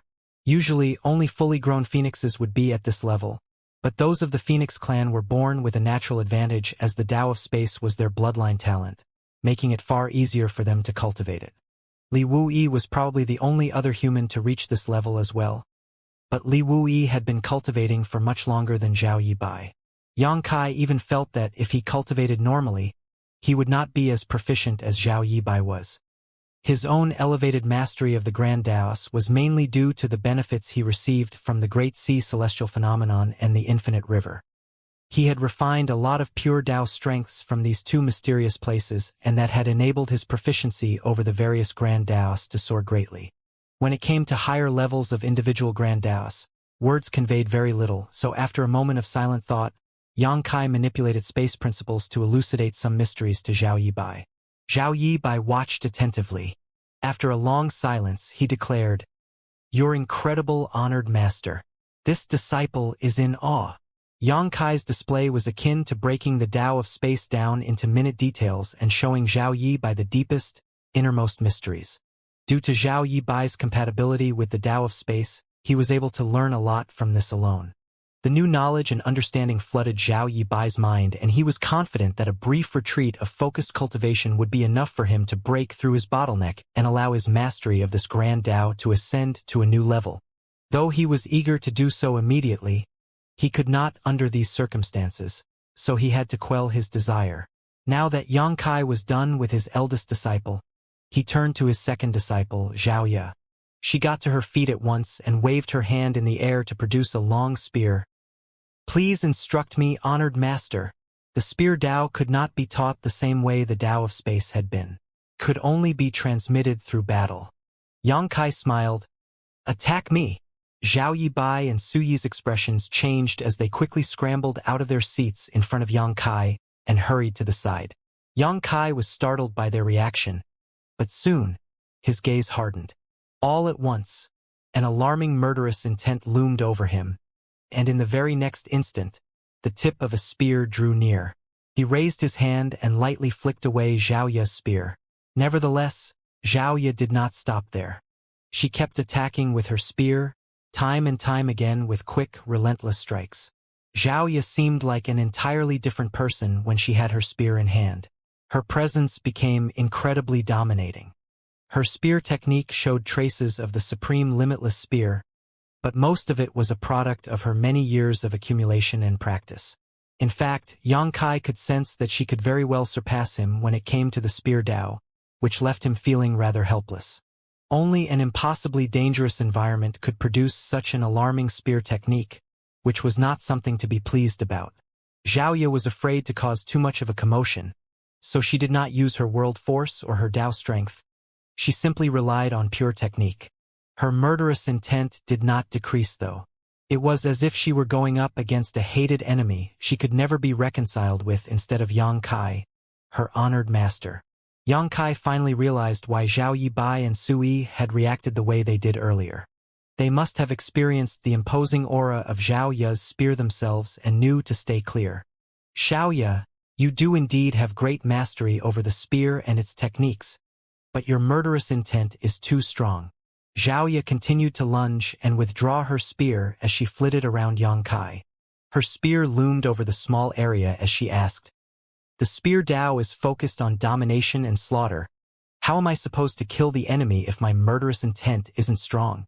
You do need strong murderous intent, but too much of it isn't a good thing. It's good to strike fear in the enemy even before the battle. It makes it even easier to kill them off. If you run into an enemy who's either weaker or of similar strength to you, you can indeed use your murderous intent to intimidate them, but what will you do if you run into an enemy stronger than you? I won't give up until I kill them. Yang Kai shook his head. Xiaoya, it's true that spear Tao is used offensively, but you need to get one thing clear. Are you using your spear to kill or to protect? Zhao Ya did not understand. Please enlighten me, honored master. One spear can be used to kill the enemy, but it can also be used to protect lives. Yang Kai blocked Zhao Ya's attack with his hand before reaching into the air. His voice continued. The persistent focus on killing will only lead one's heart astray. Everyone has something they wish to protect and that gives them strength to persist. Zhao Ya was confused. How can I protect anyone if I don't kill the enemy? Killing off all my enemies is the only way to protect what I am determined to protect. And what do you want to protect? Yang Kai asked as he brought out his azure dragon spear. I want to protect. Zhao Ya's dazed eyes grew bright again as her gaze swept over the spot where Zhao Yibai was standing intently. She then shot a quick glance at Su Yi as well. Su Yi keenly sensed this and grumbled. Hey, eldest senior brother. Why do I feel like I'm just included as an afterthought? Huh? What? Zhao Yibai turned to ask. As he spoke though, he felt a sudden chill grip his heart as the aura of death swept over him. Before he could react, he heard Zhao Ya's heart-wrenching shriek. No! Zhao Yibai turned around and saw his honored master, enveloped by black ink strength, a genuine black ink disciple, flying over at him with his spear ready to strike. Zhao Yibai was frozen stiff in a corner of the suppressing black ink fortress, his sweat-drenched clothes clinging to his skin. For a brief moment, he felt the aura of death deep within his bones and thought he had already tread upon the gates of hell. He was even more horrified by the fact that he could not move. He could not do anything to stop or block his honored master's sudden attack. In other words, if his honored master wanted to kill him, a single attack from his spear would suffice. It was an awe-inspiring strength. Zhao Yibai was at the peak of the Eighth Order. And once Yang Shui became a Ninth Order master, Zhao Yibai sought her out for a friendly exchange. Even though neither one of them used their full strength in the battle, and Zhao Yibai had not been Yang Shui's equal by any means, he had still been able to put up a fight for a few dozen blows. He was also proficient in the Tao of space, so if he wanted to escape, Yang Shui would not be able to stop him. Out of all the current Eighth Order masters, he was one of the strongest. Even so, his strength seemed inconsequential when he was up against his honored master. At the last moment, someone blocked the spear from striking Zhao Yibai. Zhao Yi stood in front of Zhao Yibai with her spear held horizontally in front of her to block the Azure Dragon spear. The heaven-destroying, earth-shattering dominance disappeared once the spears made contact. Zhao Yi was still in the throes of lingering fear and shock, though she felt a little dazed as well. She did not know how she managed to unleash such formidable strength to protect her eldest senior brother from her honored master's attack. The black ink strength surrounding Yang Kai vanished as he returned to normal. He eyed Zhao Yi, who looked terrified, and asked, "Do you understand now?" Zhao Yi pursed her lips and hoarsely replied, "Disciple understands." Yang Kai nodded. Out of his 3 disciples, Zhao Yibai's aptitude was the poorest while Zhao Yi's was the highest. In fact, her aptitude was stronger than anyone else Yang Kai had ever met. Throughout the last few millennia, there were many fine young talents from the Star Boundary, Void World, and Myriad Monsters world. Many were able to ascend directly to 7th Order, but when it came to their natural aptitude for cultivating, no one surpassed Zhao Yi. She had strong comprehension, and though she had taken a few wrong turns in her cultivation of the Spear Dao, Yang Kai was certain this experience would be enough for her to have a decisive breakthrough in her mastery of this grand Dao. As Yang Kai withdrew the Azure Dragon Spear, Zhao Yi felt as if she had used up every bit of strength she had in her and crumpled weakly into Zhao Yibai's arms. Yang Kai turned to Sui. Sui gulped and stepped forward. "Please teach me, honored master." After seeing what his second senior sister went through, he did not know what kind of guidance he would be receiving from his honored master. Thankfully, Yang Kai simply raised his hand and condensed time principles above it. The time principles solidified as Yang Kai demonstrated the mysteries of the Tao of Time the same way he did when he taught Zhao Yibai earlier. Sui was fully attentive and was able to learn a lot. A half cup of tea's time later, Sui respectfully bowed and said, "Honored master, this disciple has been enlightened." Yang Kai nodded. He looked at his 3 disciples and a thought occurred to him. "I once comprehended a divine ability that requires a combination of both the Tao of space and the Tao of time to work, and it is incredibly strong. Yibai, Sui, when you're free you can try to comprehend it as well. Perhaps you will gain something from it." Yang Kai lifted his hand once more. As space principles burst forth, a great sun rose and the full moon hung in the air. The sun and moon shone together. He then made another flick with his hand and time principles began flowing. The 2 principles swirled and combined. Mysterious changes began occurring as the 2 vastly different principles intertwined, causing the sun and moon to begin spinning about, forming a kind of spiral that severely warped both space and time. Zhao Yibai and Sui were engrossed in what they saw. This is the sun and moon divine wheel. If you wish to produce it, you 2 will need to join forces and work together to have even a shred of possibility of creating this effect. The Sun and Moon Divine Seal was the enhanced version of this divine ability, but Zhao Yibai and Sui could not produce it at their current strength. In fact, Yang Kai was not even certain whether they could produce the Sun and Moon Divine Wheel. Yang Kai was proficient in both Grand Daos, so it was easy enough for him to wield this divine ability. He did not know whether it was possible to achieve it if 2 masters were to work together instead. Nevertheless, there was no harm in trying. If Zhao Yibai and Sui were able to produce the Sun and Moon Divine Will together, they would have an additional trump card whenever they joined forces. After all, they were stuck in this place and could not cultivate or work towards their breakthroughs, so it was better for them to spend their time cultivating their Grand Daos. At least, they could still make some progress. Zhao Yibai and Sui both nodded. "We have taken your teachings to heart, honored master. We won't let you down. I still have other matters to attend to," Yang Kai declared. "Once the human race army arrives, Wu Kuang will find the chance to send all of you out of here. As he spoke, his divine sense flashed. Fu Guang appeared the next moment. I must go, Senior. So I'll leave the suppressing black ink army in your care. You're heading over there? Evidently, Fu Guang had picked up on something. And Xianxia nodded. It could be an opportunity for us. Either way, I must take a look and see for myself. Fu Guang was concerned. You have to be careful. I'm not sure what the exact situation is like. But Wu Kuang told me some things and I know it's probably not safe there. Don't bite off more than you can chew and have the situation end up backfiring on you instead. I'll play it by ear and act accordingly, Xianxia assured. He then turned towards the void and called out, Let's start, Wu Kuang. Are you sure you want to go there? Wu Kuang asked to confirm.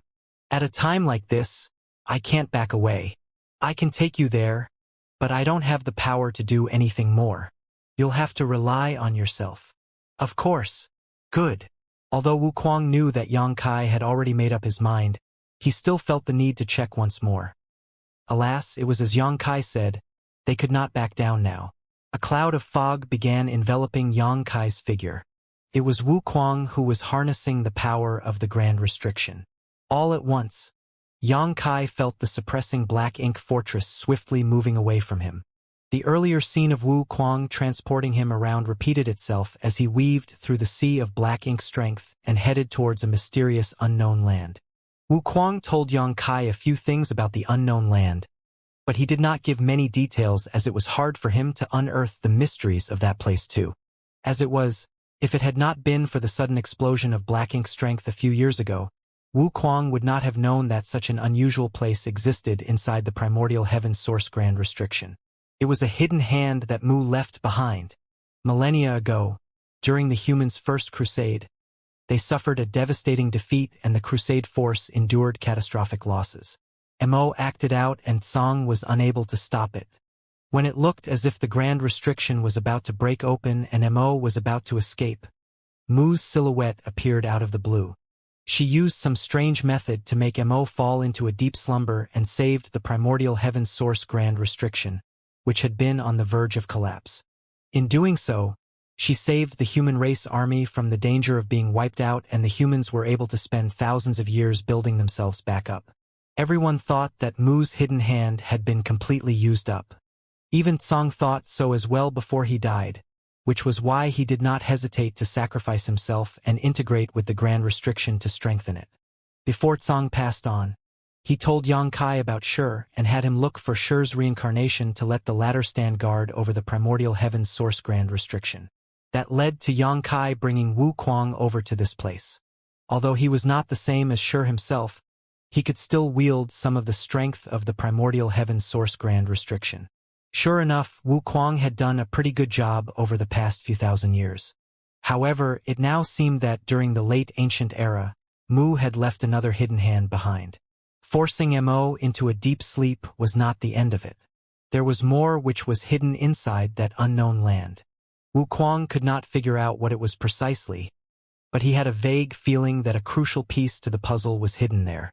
He thought about getting Fu Guang to make the trip, but the suppressing black ink army was deep within enemy territory and Fu Guang could not leave them. Thankfully, Xianxia came along and he was undoubtedly the best candidate to make this exploration. When Wu Kuang filled Xianxia in on the information regarding the primordial heaven source Grand Restriction, they both knew that this trip had to be made. No matter what Mu's hidden hand was, someone needed to investigate. Otherwise, once Mo truly woke up, the human race's present heritage would not be enough to defeat it, and the entire human race would be exterminated. Xianxia kept traversing through the sea of black ink strength. He had the protection of the primordial heaven source Grand Restriction's power. Thus, masters from the Black Ink clan scattered along the way could not detect him. Nearly there, at some point, Wu Kuang's voice rang out in Xianxia's ear. Xianxia tensed up in alertness at once. Soon, he felt his body hitting an invisible layer and sticking to it. It happened too quickly, so Xianxia felt sore all over. Wu Kuang, what's going on? Xianxia took a step back and asked. Wu Kuang innocently replied, I don't know. It seems to be preventing all living beings from entering. How am I supposed to go in then? Xianxia frowned. Hang on. Let me take a look. While waiting, Xianxia stretched his hand out and touched the barrier that was holding him back. It felt like a seal or restriction of some sort, but not quite either. Xianxia got a very strange feeling from it. He was about to take a closer look when he felt his palm warming up slightly. A strange kind of energy seemed to come off that invisible layer and washed over him. Following that, Xianxia's palm went through the barrier. Xianxia was shocked and puzzled. He took a step forward and half his body went through. Huh? How did you do that? Wuxia exclaimed. Some sort of power seemed to check my identity before allowing me to enter. Xianxia explained as he recalled what he experienced earlier. It checked your identity. Wuxia repeated thoughtfully. It's probably Mu's doing. This place is hidden inside the Grand Restriction. So she must have guarded it against the Black Ink Clan and made sure that only humans can enter. Though they had no way of ascertaining whether this was indeed the case, it was the only plausible explanation they could think of right now. I'm going in, Xianxia announced. Take this. As Wuxia's voice rang out, an object suddenly appeared in Xianxia's hand. But before he could see what it was, he fell into the unknown land. All at once, Xianxia froze in place. He saw a great river cutting through the void, with neither its beginning nor end in sight. The great river was longer and deeper than fathomable and waves full of Tao strengths which kept ebbing and flowing. However, the auras of the time Tao strength and space Tao strength were the strongest. A space-time river. A space-time river was hidden deep inside that mysterious unknown land within the primordial heaven's source Grand Restriction. Xianxia could not believe his eyes and was on the verge of thinking he was hallucinating. However, after studying it carefully, he concluded it was indeed a space-time river. Amid his shock, a question popped into his mind. Whose space-time river is this? In a flash, he got his answer. Since this place is part of the hidden hand Mu left behind, the space-time river has to be hers. Was Mu able to create a space-time river too? Does that mean she mastered the use of all 10,000 grand Taos? Judging by the size of this space-time river, Mu's mastery of the 10,000 grand Taos far exceeded his own. After a brief moment of shock, Xianxia's heart filled with awe. Mu was indeed the strongest out of the 10 martial ancestors. Xianxia did not think much of it when he saw the respect Song and Wuxia had for Mu. But after witnessing this space-time river, he finally realized just how incredible she was. Initially, he thought that his space-time river was the only one of its kind, but now, he knew that he was not the first in history to achieve this feat soon.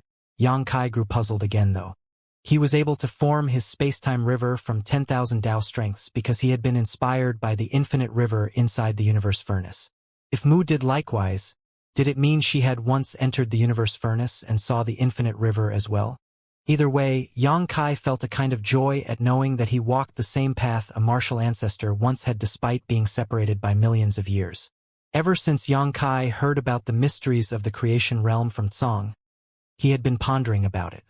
There were 9 orders to the open heaven realm, but even if one became a 9th order master, what were they to do next? Mo came into existence alongside the universe, so it was powerful beyond imagination. Being a 9th order master was not enough to kill Mo and remove its threat for good. To do that, one had to break past the 9th order open heaven realm. But how? How was one supposed to break through the 9th order open heaven realm? No one could provide any insight into this task. It could be said that the humans were reaching the end of the martial Tao which the martial ancestors had left for them. If they wanted to go even further, they had to clear the obstacles themselves to carve a new path starting from the end of what their ancestors had paved before them. Xianxia did not have any ideas on how to do that until he created his space-time river inside the universe furnace. He had a vague feeling that the mysterious river created from 10,000 Tao strengths was the key to the way forward. However, there was no other human he could discuss this with right now. The discovery of another space-time river inside this mysterious unknown land changed everything. This was the space-time river that Mu left behind. She was the strongest of the martial ancestors, and despite having died millions of years ago, the mere hidden hand she left behind was able to make Mo fall into a deep slumber. Her presence thus lingered on in this manner. When she lived, Mu would have been trying to discover the mysteries of the realm above the 9th order open heaven realm. If Xianxia was only 10% certain that the spacetime river was the key to breaking past the Ninth Order open heaven realm, then he was about 30% certain now. He had inadvertently trod down the same path Mu had. That being said, before arriving at his intended destination, Xianxia did not know whether this path would take him to an even higher pinnacle of martial Tao or turn out to be a dead end instead. Many thoughts raced through Xianxia's mind, but he soon had his attention focused as he sensed that this space-time river differed from his not just in size, but in other ways too. Strange images flickered each time the waves crashed. The images flew by at rapid speeds in such a bizarre fashion that even Xianxia had a hard time picking them out.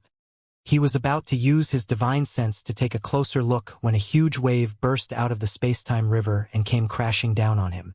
Xianxia's instinctive reaction was to back off, but a thought suddenly occurred to him and he stood his ground. The wave swallowed Xianxia up, and once it calmed down again, Xianxia was nowhere to be seen. Xianxia felt everything turning upside down. He felt both weightless and as if he was falling off a cliff. He quickly used his power to steady himself. Immediately, his expression changed. In a flash, he had suddenly become impossibly weak. Although his small universe was still there, he seemed to have lost contact with it and could not use his world force. There was also only a bit of chi left in him.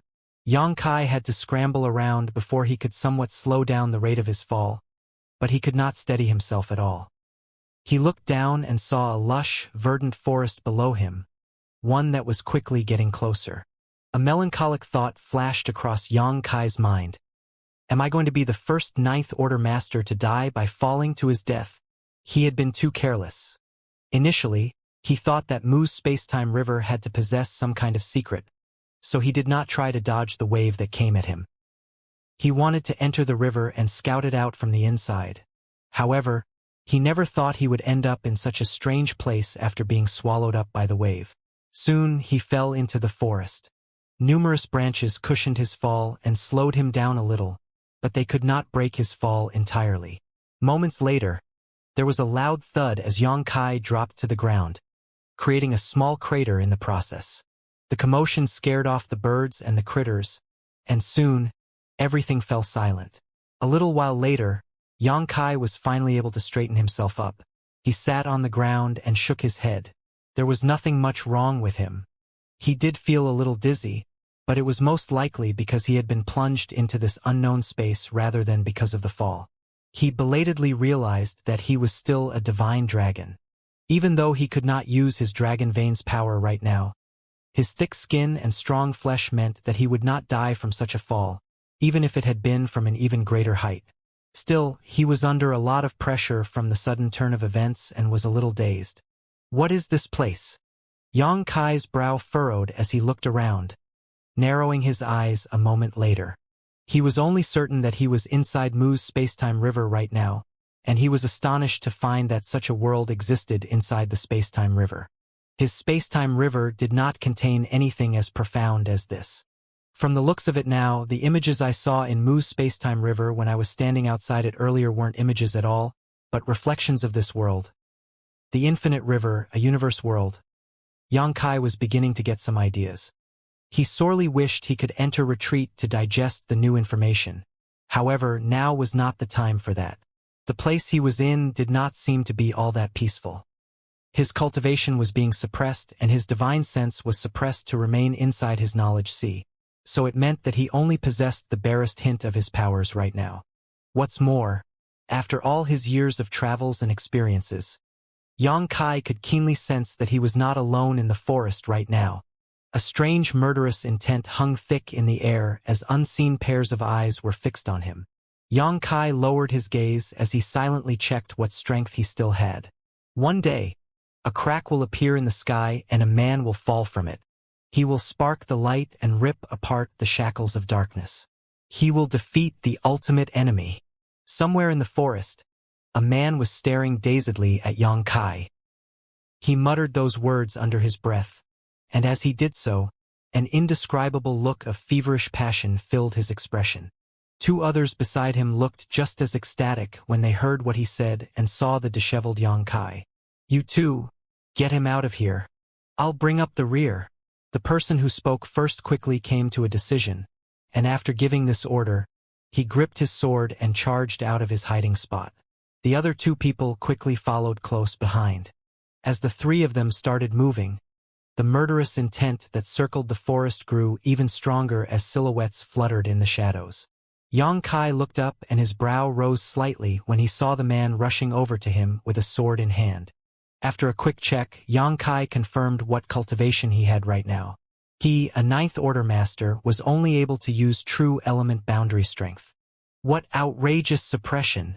The journey of cultivation began with the tempered body stage before continuing to the initial element, Qi transformation, separation and reunion, true element, immortal ascension.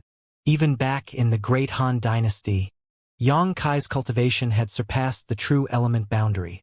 However, he was being suppressed to that exact realm by an independent world now. That explains why I couldn't use my divine sense. I'm not even in the immortal ascension realm right now. Only cultivators who reached the immortal ascension realm could use divine sense. The young man who came charging over at Xianxia with a sword in hand appeared to be less than 30 years old. He had a determined look on his scarred face and seemed like someone who had wrestled with death before. His cultivation was also somewhere in the true element boundary, but his murderous aura was strong and he had a mysterious movement skill that allowed him to rush over to Xianxia in just a few steps. Xianxia eyed him without moving. He could sense that the young man's murderous intent was not directed at him. Although he looked fierce when he came storming over, there was also a look of worry as well. Why's this guy worried about me when we don't know each other? Two younger men followed close behind the first one, seemingly part of the same group. All at once, the scar-faced young man thrust his sword towards Xianxia. The sword cry was followed by a clang as it flicked away an arrow that was aimed at Xianxia's back. The scar-faced man leapt past Xianxia and protected him from behind, his sword dancing through the air. A series of clangs rang out as the young man blocked more arrows that were all directed at Xianxia. Xianxia had no idea what was going on. I've only just arrived in this damned place. How did I get caught up in a fight? One party is trying to protect me while the other one is trying to kill me. Just how did I provoke them? What is going on inside Mu's spacetime river? Xianxia was bewildered in every way possible. Hurry up and leave. I can't hold them back for long. The growl from the scar-faced man interrupted Xianxia's thoughts. Just then, the two men who rushed over with the first one hoisted Xianxia up from the ground, and the one on his left quickly said, "Please come with us, Holy Son." Saying so, they lifted Xianxia and ran away, without caring about whether he was willing or not. Holy Son. Xianxia's confusion grew.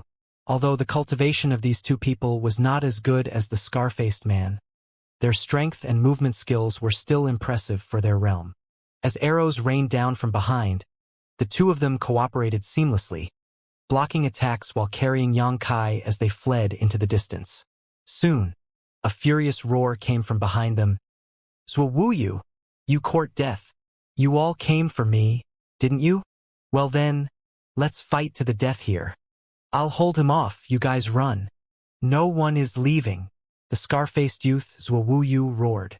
Immediately, a fierce battle broke out behind them. Xianxia furrowed his brow, looking at the situation with confusion. He wanted to inquire about it, but this was clearly not a good time. The title of Holy Son also caught his attention. He had only come to this mysterious and unknowable place to investigate the hidden hand left by Mu, but he never expected to be swept into Mu's spacetime river and end up in this independent world, where his strength was greatly suppressed. As a ninth order master, he was not easily suppressed by the laws of any unfamiliar world. However, in this place, he could only exert the strength of a cultivator in the true element boundary. This meant that a stronger force was acting in this place, surpassing his ninth order power. This must be Mu's doing. Swift as the wind, Xianxia was dragged along by the two young men as they moved forward quickly. Taking advantage of this opportunity, he checked the item in his palm that Wuquang had given him before entering this mysterious place. He hadn't had a chance to look at it before, but now he noticed that it was a jade pendant, carved in the shape of a person that vaguely resembled Wuquang and carried a wisp of his aura. This is... Yang Kai had a rough idea of what this item was for. Then he suddenly spoke up. You two can put me down. I can walk on my own. Although he didn't know where they were or what had happened, being chased was definitely not a pleasant experience. The two young men should be on his side as they were carrying him and running as fast as they could from the pursuers. Though their speed was somewhat affected, running faster would certainly help them shake off their pursuers. As he spoke, Yang Kai shook lightly and broke free from their grasp. The two youths were clearly surprised and pleased to see that Yang Kai had such strength. Then, the youth on the left apologized. We acted hastily and didn't handle things appropriately. Please forgive us, Holy Son. Yang Kai waved his hand nonchalantly. It's fine. Later, the young man on the right said, I didn't expect Holy Son to be so powerful. It seems we can get away from them now. As they spoke, they continued to rush forward. What about the guy, Zua? Should we not worry about him? Yang Kai remembered the scar-faced young man who remained behind. Big Brother Zua is very strong, and he has a divine sword bestowed by the Saintess. Without an immortal Ascension realm master, those wastes can't do anything to him. Saintess? Yang Kai wondered what her role in all of this was. But with just a few words, he confirmed that the martial Tao of this world was not much different from what he knew. Even the names were the same. Moreover, this world had immortal Ascension realm masters. The only difference was that there were 3 stages instead of 9. As they fled for their lives, it was not convenient to say much. The two young men were initially worried that Yang Kai could not keep up with their speed, so they did not use their full strength at first. However, as time passed and they tested him, they found that no matter how profound their movement skills were, this Holy Son, who had descended from the sky, could keep up with them effortlessly. So they let loose and ran at full speed. After about an hour, they reached a mountain wall, where one of them took out a jade ornament and pressed it against the wall, which opened a kind of portal. It seemed that this was their hiding place.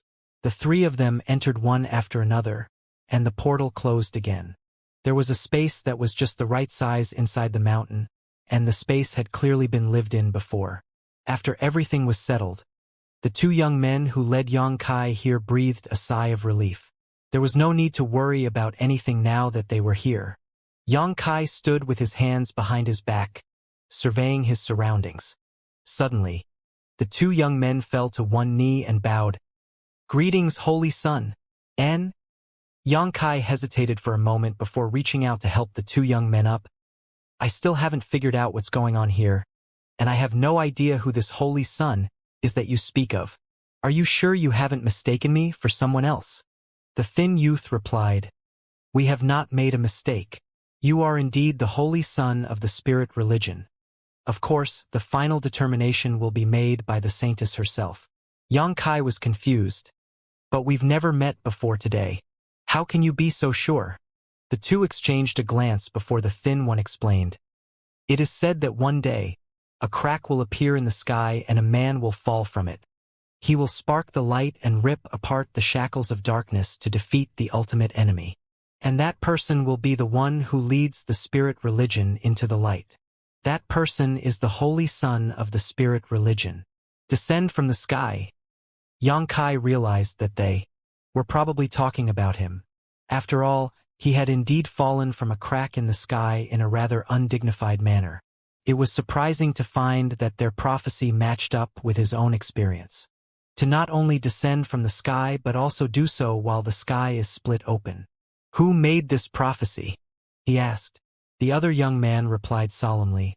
It is the guidance of the Saintess herself, passed down since the founding of the Spirit religion.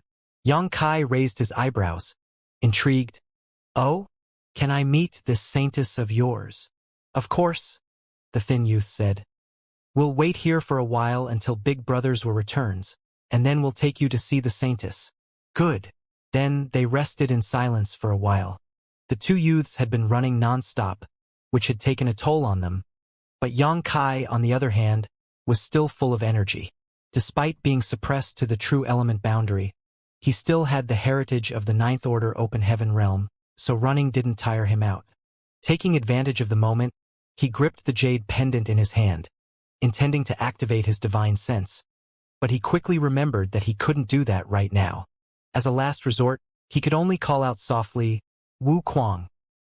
The jade pendant had been given to him by Wu Kuang before he entered this place, and it was even carved in Wu Kuang's image and carried his aura.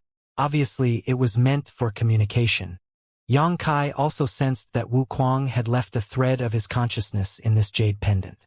Wu Kuang seemed extremely curious about this mysterious and unknowable land, but because he was guarding the primordial heaven's source grand restriction and had no energy to spare, he could only send a thread of consciousness to see what was going on. The jade pendant shook slightly in response. Yang Kai became speechless. Even Wu Kuang's thread of consciousness seemed to be heavily suppressed here. He had originally wanted to communicate with him and see if he could find any useful clues, but now he had to give up. Moreover, just this shake caused the spirituality of the jade pendant to dim a bit. I'll have to nourish Wu Kuang's thread of consciousness. Otherwise, it will soon dissipate. Yang Kai reached out, only to remember another unfortunate truth. His small universe was currently sealed, causing him to not be able to take anything out. Now, he was practically empty-handed except for the clothes he was wearing. It was quite an awkward situation. "Do either of you have some thread?" Yang Kai asked, looking at them. "Yes." One of them responded quickly and handed him a carefully braided thread. Then, Yang Kai tied Wu Kuang's jade pendant into a kind of necklace, so he could nurture it with his own spiritual energy and communicate with Wu Kuang at any time. After that, he began to familiarize himself with his current powers. True element boundary. How weak. His great power had been stripped away, making him somewhat uncomfortable. But in the end, he had experienced this realm before, so he just needed to familiarize himself with it a little bit. About an hour later, there was a sudden commotion. The three of them were alerted, and when Yang Kai looked, he saw one of the two youths using a jade to investigate and then exclaimed with joy, "Big Brother Zhuo is back!" Saying so, he activated his power of the jade, and a light flashed by, opening the sealed portal. In the next moment, Zhuo Wuyu, covered in blood, hurried in. He had clearly experienced a fierce battle, with many wounds on his body and a somewhat weakened aura, but his murderous intent remained extremely strong. The figure that entered this place was like an ancient ominous beast entering a cave, chilling the atmosphere to the bone. "Big Brother Zhuo," the two youths exclaimed and greeted him. As Zhuo Wuyu glanced over and fixed his gaze on Yang Kai, he breathed a sigh of relief. Only then did he wave his hand to his two companions, and went straight to Yang Kai, kneeling on one knee. "Zhuo Wuyu pays his respects to the Holy Sun. Here we go again, Yang Kai." A majestic Ninth Order master with the body of a divine dragon, didn't mind being bowed to by a mere true element boundary cultivator. However, this Holy Sun identity was somewhat strange to him. He had only come to investigate what Mu's hidden hand was, never expecting to get involved in the petty disputes of this inexplicable world. Reaching out to help him up, Yang Kai spoke. "Let me greet your saintess before we discuss this matter of the Holy Sun." Upon hearing this, Zhuo Wuyu knew that the person before him had already heard of the saintess prophecy, so he immediately spoke up. "The saintess has never made a mistake. When the Holy Sun appears, it is no doubt per her guidance. Therefore, you must be the Holy Sun of spirit religion." Yang Kai didn't bother to argue and simply said, "You're injured. You should focus on healing first. This time, I owe you a debt of gratitude." Even without Zhuo Wuyu and his companions, nothing would have happened to Yang Kai in the face of that group of attackers that hadn't even reached the Immortal Ascension boundary. However, they had still protected him and provided cover, so he should show his gratitude. Zhuo Wuyu shook his head with a bitter smile. "This matter was aimed at me, but I have dragged the Holy Sun into it. I am ashamed." In the midst of the jungle ambush that was aimed at Zhuo Wuyu himself, Yang Kai just so happened to be at the right place at the right time. No one could have predicted that at that critical moment, the arrival of the spirit religion Holy Sun, guided by fate, would cause all the undercurrents to erupt in an instant. Upon reflection, Yang Kai realized that Zhuo Wuyu had indeed shouted to the attackers, "Aren't you here for me? Regardless, I still have to thank you." Xianxia said. Zhuo Yu shook his head. Holy Sun, it's nothing. However, we shouldn't stay here for long. We need to leave as soon as possible. Although he had killed quite a number of enemies, he was ultimately alone and unable to completely wipe them out. Before the news of the appearance of the Holy Sun was spread, they had already taken Zhuo Yu seriously, but it was not to the point where they had to eliminate him at all costs. However, if news of the Holy Sun's appearance got out, it would surely lead to an all-out attack. But Brother Zhuo, your injury. The thin young man looked at Zhuo Yu with concern. It's nothing serious. Escort the Holy Sun. Before Zhuo Yu could even finish his sentence, he suddenly coughed up a mouthful of blood, his aura wilting to the extreme, and his face turning an ashen white. Big Brother Zhuo, the two young men exclaimed, rushing to support Zhuo Yu, who was now swaying on his feet. Xianxia looked at him and said, It looks like we'll have to hide here for a while. Zhuo Yu's face was filled with bitterness as he nodded. Please wait half a day for me, Holy Sun. Xianxia did not respond. Zhuo Yu needed urgent treatment. The battle just now had taken a huge toll on him, but he forcibly suppressed his injuries out of concern for the Holy Sun's safety and the future of the spirit religion. Now that the backlash had acted up though, he was unable to move for a while. Zhuo Yu quickly settled down and closed his eyes to meditate and heal. The two young men who had brought Xianxia here stood guard by his side, while Xianxia himself seemed to have nothing to do. Currently, he still had very little information at his disposal. But one thing was certain, this independent world was still inside Mu's space-time river. When the waves of the space-time river crashed down on him, Xianxia did not dodge, resulting in him being dragged into this place and fulfilling an unknown prophecy of some spirit religion saintess who lived in this place. The current situation required Xianxia to see the saintess if he wanted to know more. Although he had some guesses in mind, he couldn't confirm them until he met her. However, there were still some minor troubles to solve before that. The hideout fell silent after that. About 4 hours later, a commotion suddenly broke out. Zhuo Yu, who was meditating to heal, suddenly opened his eyes with a look of disbelief and exclaimed, Impossible!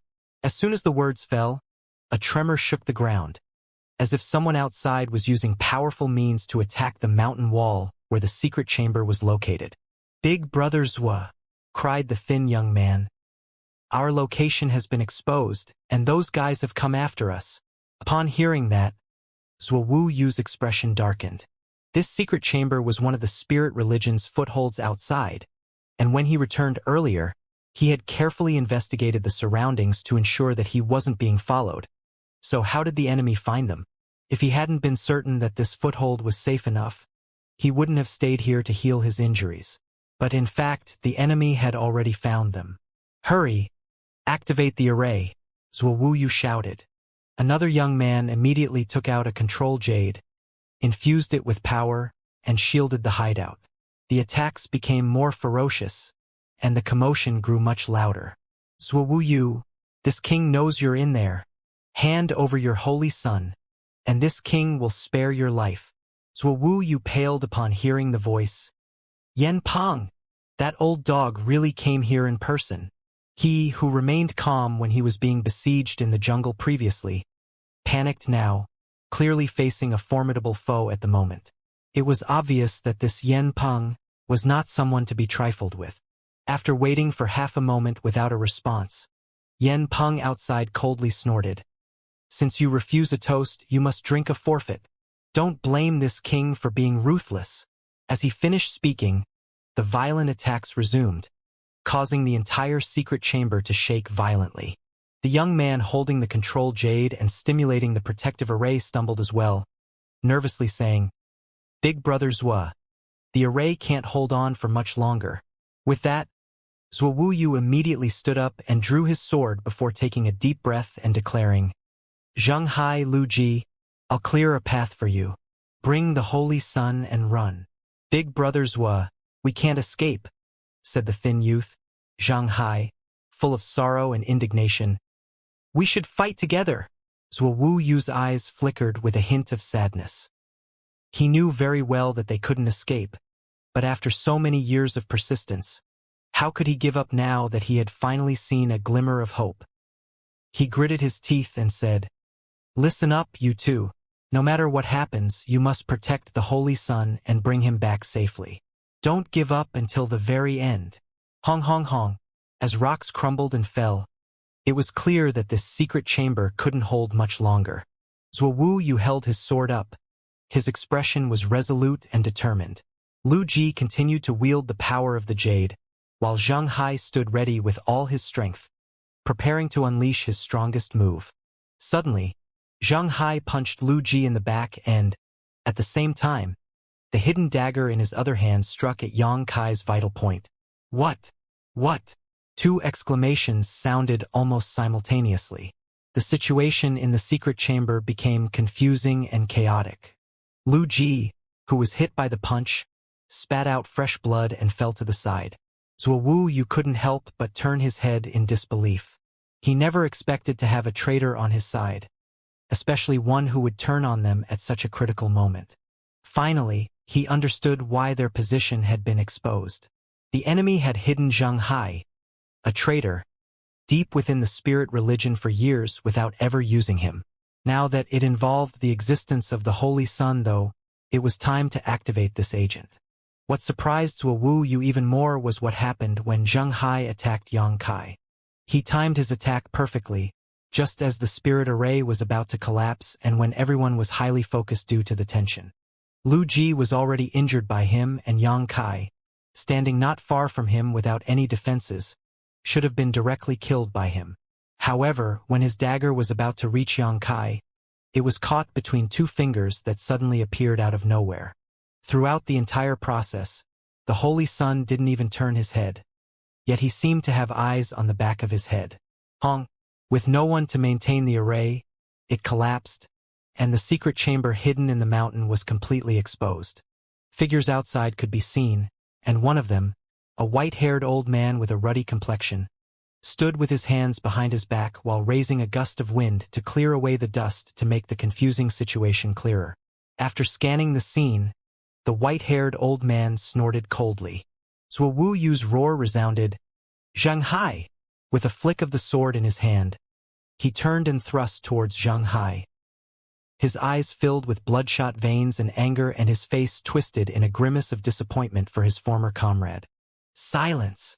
Yen Peng, the white-haired old man, waved his sleeves and sent Zhuo Yu flying through the air, smashing into the ground several paces away.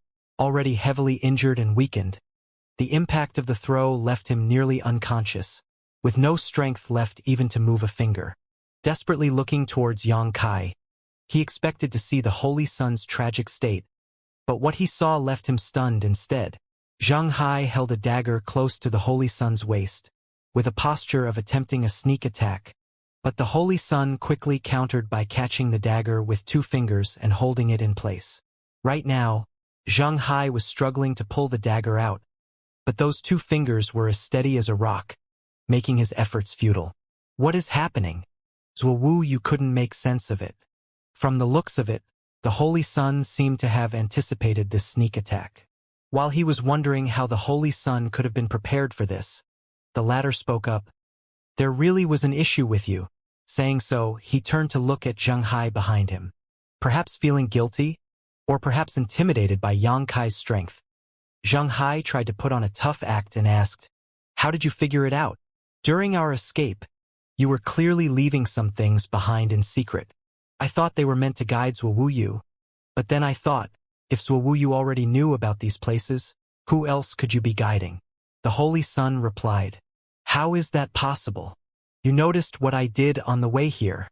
Zhang Hai couldn't believe it. He had been very careful, and even Lu Ji hadn't noticed anything. Yang Kai chuckled lightly without answering. Instead, he looked down at Zhang Hai's hand and said, "You're still a bit weak compared to me." This whole time, Zhang Hai had been trying to retrieve his dagger, but he couldn't overpower Holy Sun's grip. Upon hearing this, he immediately released the dagger and stepped back. However, as soon as he regained his footing, his face became filled with horror as the Holy Sun appeared to use some mysterious movement skill, clinging to him like maggots on rotting bones. Just as he was about to say something, he suddenly felt a sharp pain in his chest, and all his strength rapidly drained from his body. Yang Kai turned his head towards Wuyu, who lay helpless on the ground, and asked, "It doesn't matter if we kill this traitor, does it?" Wuyu was dumbfounded by the series of events, but upon hearing this, he laughed heartily. "He's just a beast. His death isn't worth pitying." Amidst the hearty laughter, he was suddenly seized with a coughing fit that aggravated his injury. Yang Kai nodded slightly and reached out to lightly tap Zhang Hai's forehead, who then stumbled backwards and fell to the ground, gazing down at his chest.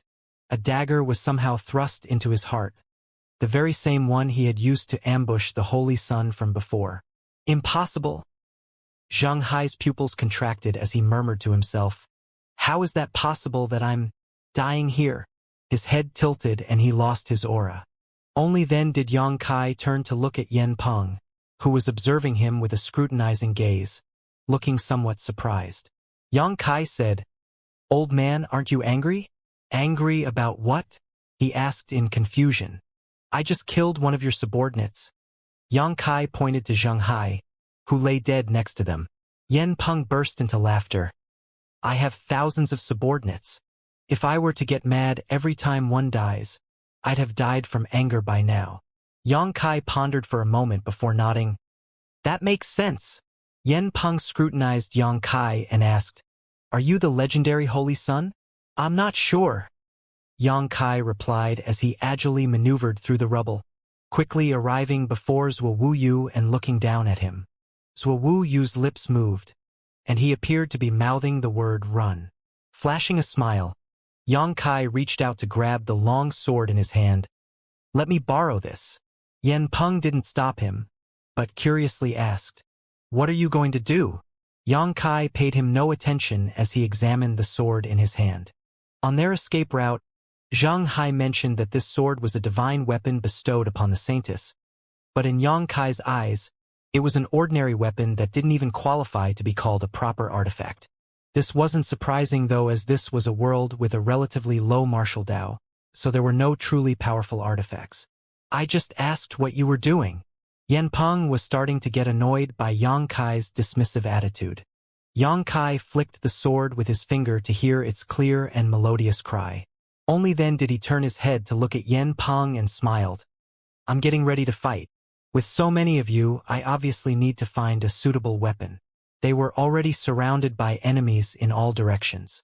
It was evident that Yen Peng took this matter seriously since he had brought over 30 people with him. Yen Peng narrowed his eyes. "We don't necessarily have to fight." "Oh." Yang Kai raised his eyebrow. "Are you willing to let us go?" "You can't go, but they can." "Because I'm the Holy Sun?" "Yes. The prophecy of the light spirit religion has been circulating for many years. Everyone thinks it's an unrealistic fantasy. Whether you are the real Holy Sun or not, you still have to come with me. Rest assured, our master may not necessarily take your life. Who knows, you might even benefit from this misfortune." Yang Kai looked at him curiously and asked, "If I'm not mistaken, you should be in the Immortal Ascension boundary, right? An elite like you actually has a master." Upon hearing that, Yen Peng's eyes were suddenly filled with fanaticism. "Of course, the divine might of our master is not something that you ordinary mortals can imagine. I am not even 1/10 of his greatness." Watching the fervent expression on Yen Peng's face, Yang Kai suddenly felt a sense of familiarity. Yang Kai still wanted to say more, but Yen Peng had already lost his patience. The fanaticism in his eyes subsided, replaced by coldness and cruelty. "Boy, you better come with me obediently to avoid suffering." "That's not going to happen." Yang Kai shook his head like a rattled drum. "I'm curious about that prophecy, so I intend to meet their saintess and ask about it." Yen Peng coldly snorted, "Foolish obstinance." With a wave of his hand, he shouted, "Take him down." Yang Kai lifted the sword up as he muttered, "It's a pity it's not a spear, but oh well, it's all the same."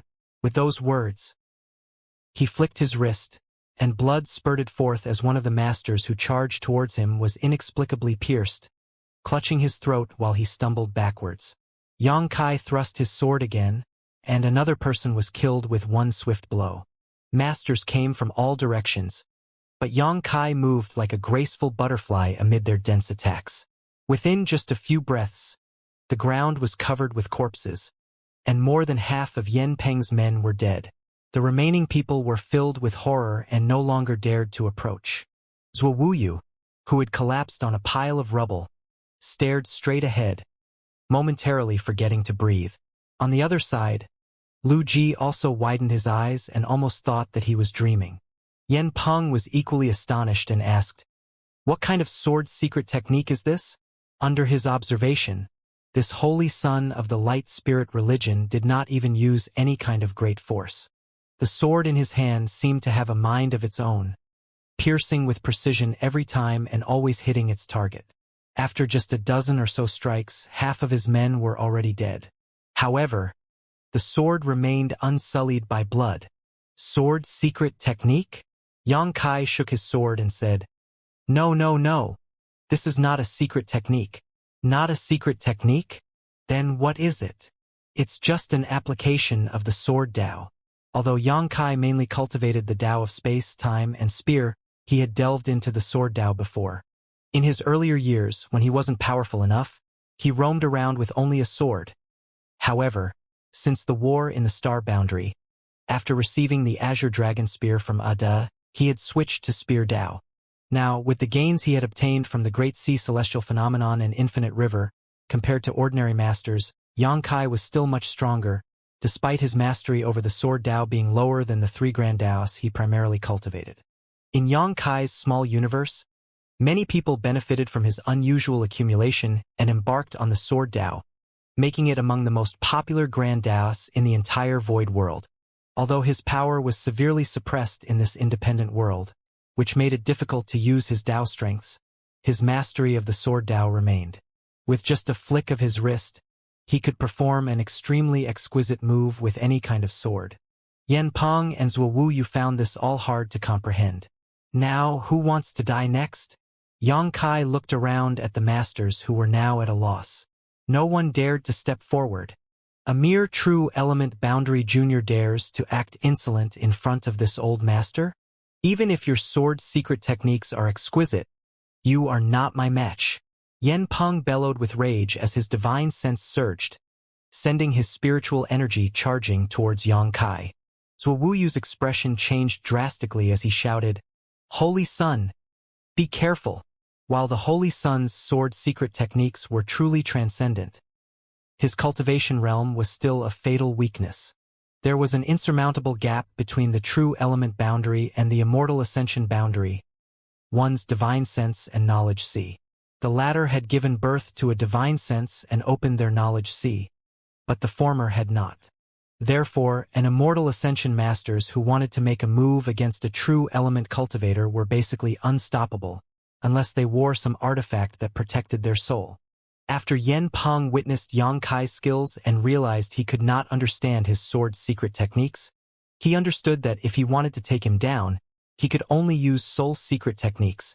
In an instant, Yen Peng's spiritual energy rushed into Yang Kai's knowledge sea and manifested as a soul avatar.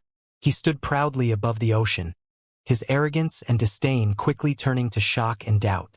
This is a knowledge sea. How could a true element boundary cultivator have a knowledge sea? Moreover, the vast power hidden within this knowledge sea was beyond his ability to comprehend. The soul of the immortal ascension master was like a firefly under the bright moonlight in front of such power. What was going on? The prophecy predicting the Holy Sun's existence did not seem to be unfounded. Putting aside his bizarre sword secret techniques, this vast and boundless knowledge sea was even more astonishing. Yen Peng quickly discovered a 7-color island, which stood out among the vast and misty multicolored lights of the knowledge sea. Yen Peng could feel his soul avatar trembling just from looking at it. He instinctively knew that the 7-colored island was an incredible treasure. Just being bathed by the 7-colored glow gave his soul avatar an extremely pleasant feeling. I must obtain this 7-colored island. With greed in his heart, Yen Peng flew towards the island and landed on it easily as there was no hindrance on the way. In an instant, Yen Peng felt an indescribable surge of power nourishing his soul, giving him a feeling of returning to the womb. He wished he could stay here forever. Suddenly, a voice rang out. "It's been a long time since I've seen someone so weak." Yen Peng was startled. "Someone's here?" He spun around to see a young man standing beside a leopard that had lightning dancing around it. "Was it the leopard who spoke earlier?" The young man commented. "We all start weak and work our way up through cultivation." The leopard just sneered. "This old man's aptitude is so poor that even if he were placed in the wider world, he would only be able to reach the first order at best." "Fair enough. In any case, let's get this over with. What do you think, second brother?" Instead of just killing him, we should probably try to gather some more information." "Good, then you do it. I'm not good at delicate work, so I'm afraid I might kill him by accident." "N." The young man nodded and turned to Yen Peng, smiling. "Old man, if you don't want to suffer, you'd better tell us everything you know. The heavens reward those who are kind, so I might spare you if you cooperate." Yen Peng's expression turned grave. Meanwhile, amidst the rubble, Wuxia yelled out in worry. But in the next instant, the Holy Sun's sword flickered again as he began killing all the enemies who surrounded them. Blood splattered, and screams filled the air. No one expected that after Yen Peng attacked, Xianxia could still fight.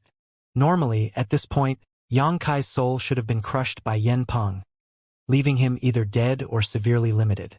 But in reality, Xianxia remained unfazed. A moment of carelessness resulted in even greater casualties. It wasn't until only a few people were left alive that they realized what was happening.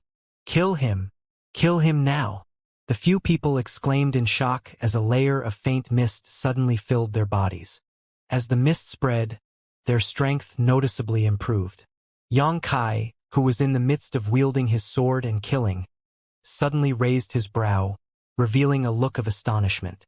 The sword in his hand continued to deliver death, and within moments, only the last master remained gasping for breath while the rest lay dead on the ground. By the time Xianxia cut the tendons in the last master's shoulders with his sword and captured him with one hand, the several dozen people brought by Yen Peng were already all dead. "Be careful, Holy Sun! Don't touch that mist!" Wuxu's worried voice rang out once again. Xianxia, however, seemed not to have heard him. He continued to pressure the master he had captured, forcing him to activate the power of the mist. After a while, Xianxia finally stopped, and the captive master's aura extinguished at the same time. Standing in place, Xianxia showed a pensive expression. That mist was black ink strength. Though incredibly faint and weak, unlike those outside, it was still undoubtedly black ink strength. Recalling Yen Peng's previously fanatical expression, Xianxia suddenly realized why it seemed familiar. "Do all of these people possess this power?" Xianxia turned to Wuxia and asked. Wuxia replied, "Those in the black ink cult all possess it. It's called black ink strength." Xianxia nodded, finally obtaining a few answers after experiencing this series of inexplicable events. In this world, black ink strength existed, as did the black ink cult, an opposing force to the light spirit religion. Holy Sun, black ink strength is highly corruptive and can warp a human's nature. Please check whether you have been affected, Wuxia anxiously warned. Xianxia merely shrugged. Even black ink strength wielded by a royal lord couldn't harm him, let alone the extremely diluted power possessed by someone from the black ink cult. Although his small universe was currently suppressed and sealed, making it impossible for him to use his world force, the world tree clone was still there. Moreover, with the protection of the soul-warming lotus, he was essentially immune to the effects of black ink strength. Still, it was a thoughtful warning, so Xianxia went through the motions of checking himself before saying, "It's fine. This black ink strength seems to have no effect on me." Upon hearing that, Wuxia and Lu Ji breathed a sigh of relief. Their attention then turned to Yen Peng, who stood motionless to the side. Ever since this immortal Ascension boundary master had used his soul avatar earlier, he became frozen in place, and even the death of a large number of his subordinates aroused no reaction from him, as if he had lost his soul. It made Wuxia and Lu Ji puzzled. "Holy Sun, What's happening to Yen Peng? Zhuo Wuyu asked, uncertain but with a suspicion forming in his mind. His soul has been shattered. He's basically a living corpse now, Yang Kai explained. Zhuo Wuyu was shocked. Holy Son, do you possess one of those special constitutions that are immune to all evil? The fact that Yen Peng's soul shattered as a result of his using his soul avatar against Yang Kai, coupled with his resistance to black ink strength, left Zhuo Wuyu at a loss for words with no explanation of what just happened. Something like that. As Yang Kai was thinking about how to explain it, Zhuo Wuyu was thoughtful enough to come up with an explanation for him. Seeing him admit to it, Zhuo Wuyu and Lu Ji exchanged a glance, both thrilled beyond measure. The Holy Son was impervious to all evil, born to counteract the means of the black ink cult. He was truly the future hope of the spirit religion. The saintess prophecy was right on the mark. Furthermore, his strength was unfathomable. He didn't even need to use much power in his previous killing spree, only employing the most basic sword secret techniques. Yet, the black ink cult masters were unable to block even a single strike. At this moment, the gloom in their hearts was illuminated by the dawn's light. We shouldn't stay here for long, Zhuo Wuyu said, struggling to stand up before falling back down. His injuries were still severe. It was the same for Lu Ji. He was caught off guard by Zheng Hai and took a direct punch to the back. If Zheng Hai hadn't reserved some strength to attack Yang Kai, that punch would have ended Lu Ji's life. You should both rest and recover for a while, said Yang Kai. Zhuo Wuyu looked bitter. Although he wanted to leave this dangerous place as soon as possible, he was strong in will but weak in strength. After exchanging a glance with Lu Ji, he decided to heal his injuries on the spot and try to restore some strength for now. Inside Yang Kai's knowledge sea, on the seven-colored island, Yen Peng's soul avatar became respectful and forthcoming before the young man and the thunder leopard. He would answer any questions they had without holding anything back. This couldn't be helped. Yen Peng initially thought this seven-colored island was his great opportunity, never expecting to find two masters here whose strengths were both beyond his imagination. Yen Peng did not doubt that either of these two could extinguish his soul with a single thought. How could people under the eaves not lower their heads? Fortunately, the young man was kind enough not to harm him, only asking for some basic information, so Yen Peng cooperated obediently. After a brief exchange, Feng Tianci uncovered some secrets of this world, which he naturally shared with the others. In the primordial world, two great forces, the light spirit religion and the black ink cult, had vied for dominance since ancient times, each claiming half of this independent world. Even after years of unending conflict, neither side could gain the upper hand. Within the black ink cult, there was a black ink master who could bestow black ink strength upon all living beings, corrupting their hearts and minds, making them obedient servants of the cult. Meanwhile, the light spirit religion was the only force that could stand against the black ink cult. They had been battling them for countless years. Without them, the entire world would have fallen into the hands of the cult long ago. The first-generation saintess of the light spirit religion left behind a prophecy, which was the same one that Yang Kai heard from Lu Ji. Over the years, the followers of the light spirit religion had been searching for the whereabouts of the Holy Son while fighting against the black ink cult, because according to the guidance of the first-generation saintess, the only way to completely defeat the black ink cult was for the Holy Son to appear. Likewise, the black ink cult was also searching for the whereabouts of the Holy Son of the light spirit religion. Unfortunately, neither side had made any progress. Until today, during the black ink cult's hunt for Zhuo Wuyu, Yang Kai suddenly descended from the sky. When the news reached Yen Peng, he personally led his men to capture Yang Kai. But things took an unexpected turn as they were all slaughtered and Yen Peng found himself trapped. On the small island, Feng Tianci continued to question Yen Peng for more information. Meanwhile, in front of the ruins, Yang Kai fell into deep thought. The information he had was not extensive, but he now had a general understanding of the situation. However, there were two things that were different from what he had initially thought. The first was the impact of black ink strength on living creatures. In the outside world, black ink strength was extremely potent. Any master who was contaminated by it and failed to deal with it in time would inevitably become a black ink disciple. These beings had long since abandoned their humanity and identities and became loyal only to Mo. It could be said that any black ink disciple would willingly sacrifice everything they had for Mo. However, Yen Peng was different. Though his soul avatar was trapped on the seven-color island, he had a strong will to survive. Otherwise, he wouldn't have cooperated with Feng Tianci and provided so much information about the black ink cult. In other words, he wasn't a true black ink disciple. Is it because of how weak the black ink strength is here? When Xianxia killed those black ink cult members before, the last few activated their black ink strength to enhance their abilities. However, their black ink strength was extremely thin and clearly abnormal. It seemed that black ink strength in the primordial world could distort someone's nature to a certain extent, but it wasn't potent enough to transform them into true black ink disciples. The second point of curiosity was the saintess of the light spirit religion. Xianxia had a suspicion about the saintess before, but after learning some information about her from Yen Peng, he began thinking he might have been wrong. The prophecy was left behind by the first-generation saintess of the light spirit religion. Since then, the light spirit religion had gone through many generations of saintesses. Among the past saintesses, some were assassinated by the black ink cult, some experienced cultivation dissonance, and some naturally died when their predestined time arrived. If that was the case, then this light spirit religion's current saintess was not the person he wanted to meet. Another thing that caught Xianxia's attention was the name of this world, primordial world. The name of this world seemed to imply something. Xianxia felt helpless. Although Mu had left a hidden hand in the primordial heaven's source grand restriction, it was still elusive. He had to clear the fog in front of him before he could glimpse the truth. "It's time to go," he said after half a day.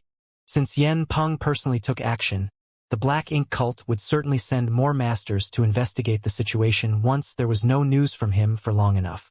In fact, according to the information revealed by Yen Peng, he was able to arrive so quickly only because he happened to be nearby. The other black ink cult masters should also have set out and were on their way. The appearance of the Holy Son of the Light Spirit religion, even if it was only a possibility, was a matter that the black ink cult would not take lightly. Together, Zhuo Wu Yu and Lu Ji opened their eyes. Half a day of rest was not enough to completely heal, but they had gained enough strength to move at the very least. Xianxia raised his hand and threw the long sword back to Zhuo Wu Yu. Zhuo Wu Yu caught the sword and spoke. "Only in the hands of the Holy Sun can this sword unleash its true power." Xianxia's swift and efficient movements were all observed by him, which left him in awe and realized that if he could enter retreat and comprehend these secret techniques, he would surely bring his sword techniques to the next level. Xianxia shook his head casually. "No need. I'll use this." With a flick of his foot, a long spear lying on the ground flew into his hand. He wasn't sure which dead black ink cultist it belonged to, but after giving it a quick shake, he was satisfied with how it felt in his hand, despite it being not the best of quality. Without saying anything more, Zhuo Wu Yu approached Yen Peng and swiftly beheaded him with his sword. Then, the three of them set off in a certain direction under Zhuo Wu Yu's guidance. When they left, all that remained were dead bodies and destruction. An hour later, a group of beasts attracted by the scent of blood arrived, but soon became alert and fled after a brief hesitation.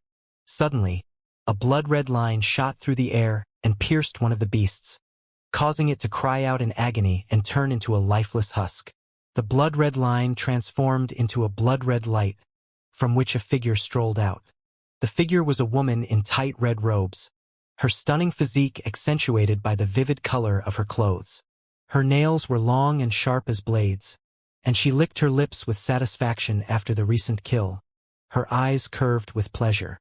Dozens of people had already gathered around, examining the remnants of the battle. After a while, the woman spoke up casually, still filing her nails as if sharpening a blade for herself. "Anything noteworthy?" Someone quickly knelt down and respectfully replied. "Chapter Master.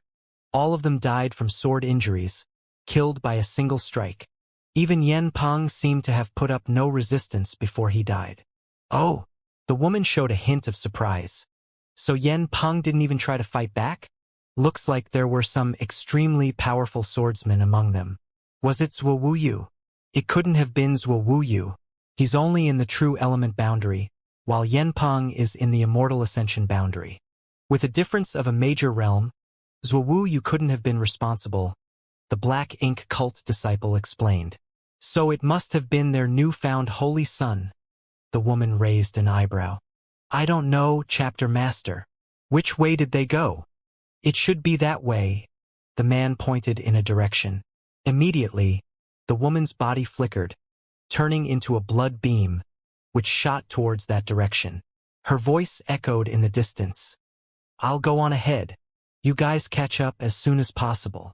As the three of them passed through a small town, Zhuo Wuyu and Yang Kai waited outside in concealment while Lu Ji entered and drove out in a carriage moments later. All three of them were in the true element boundary and were technically capable of flying. However, doing so would consume too much energy and be unsustainable for long periods.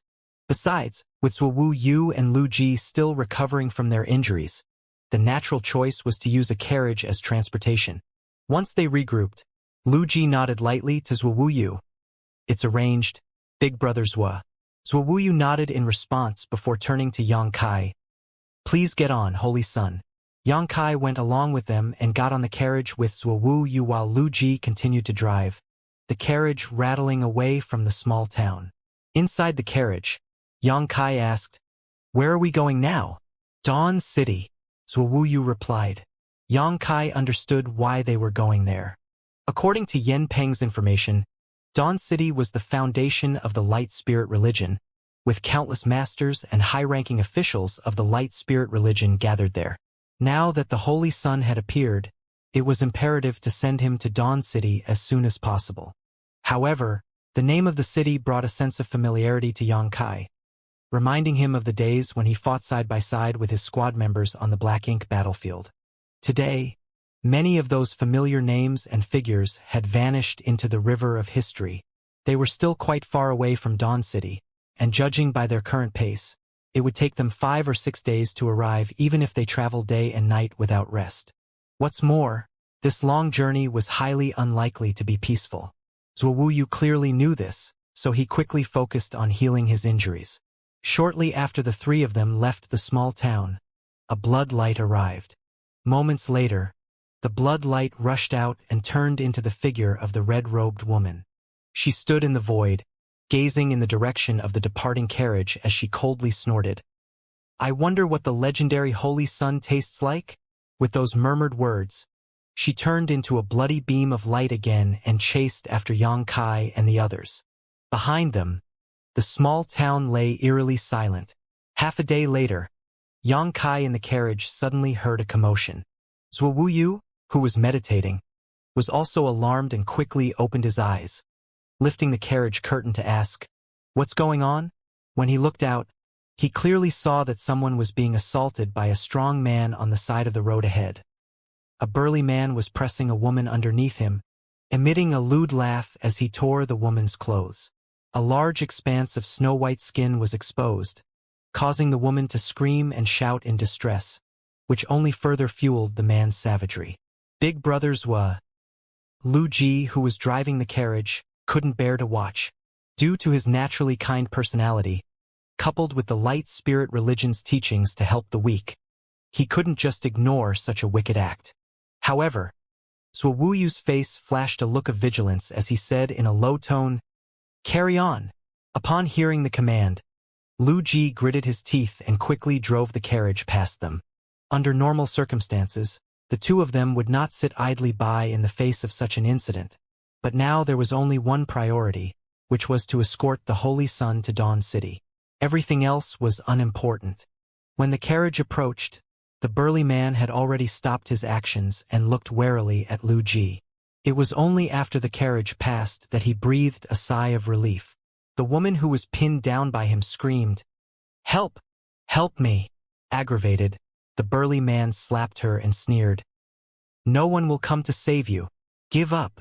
But just as he finished speaking, his body suddenly shook, and he looked down to see a spear piercing through his chest.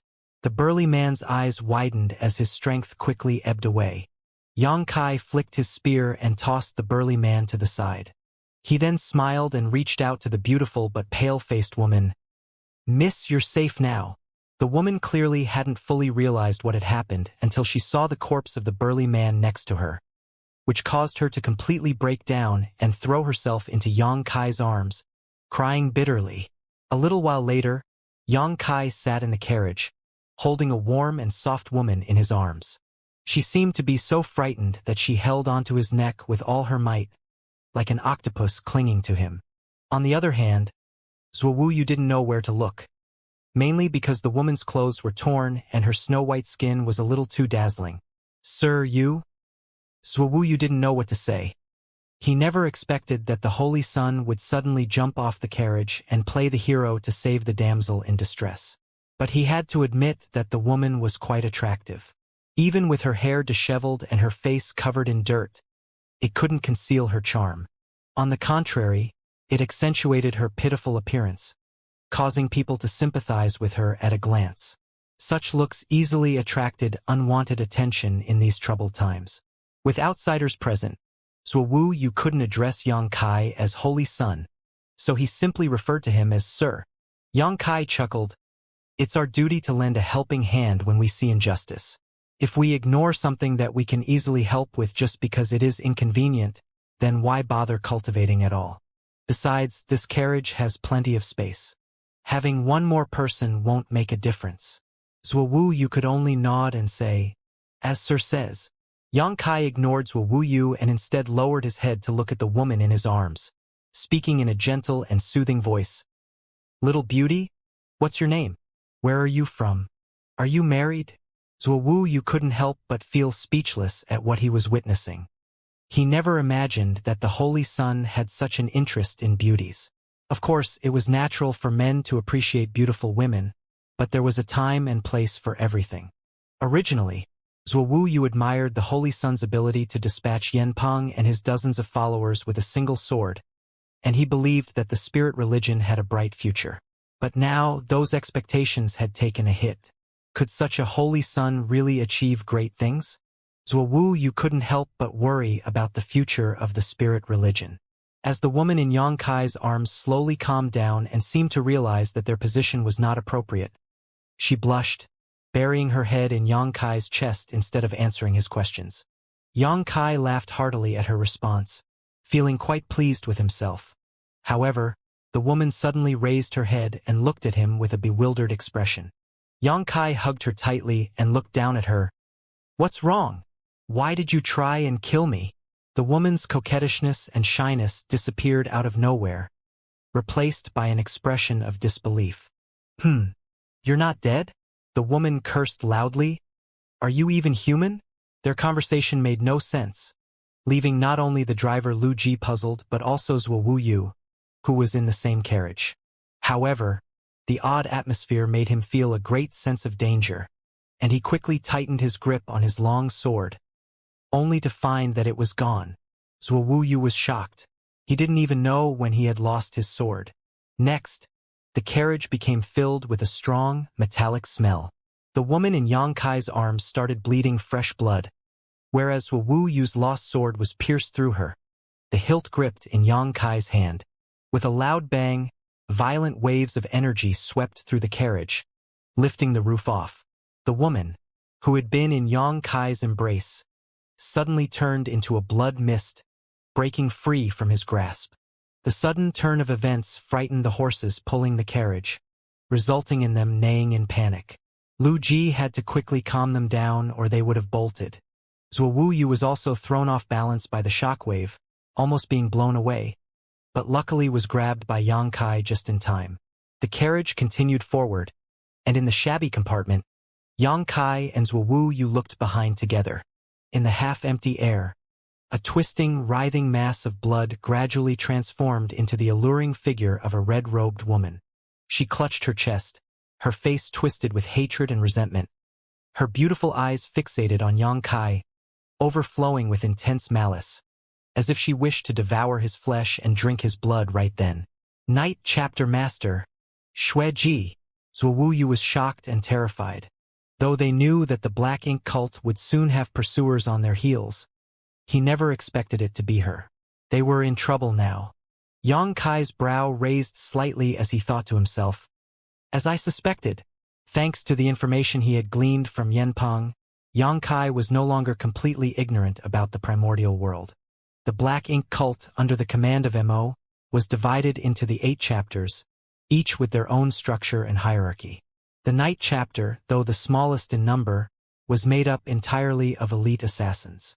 Everyone in the Night chapter of the black ink cult was a master of their craft, especially Night chapter master, Xueji, who was said to possess the ability to transform into thousands of different forms, making her an almost invincible opponent. Throughout the history of the light spirit religion, countless high-ranking members had died under the Night chapter's assassinations, including several saintesses. Among the black ink cult's 8 chapters, the light spirit religion was most wary of the Night chapter, as nobody knew where they hid or when they would strike a deadly blow. Zhuo Yu shivered at the thought of facing the Night chapter master himself, realizing that he and his companions were in grave danger. But this only made him admire the Holy Sun even more. Though he had been cautious before, Zhuo Yu had failed to notice any flaws.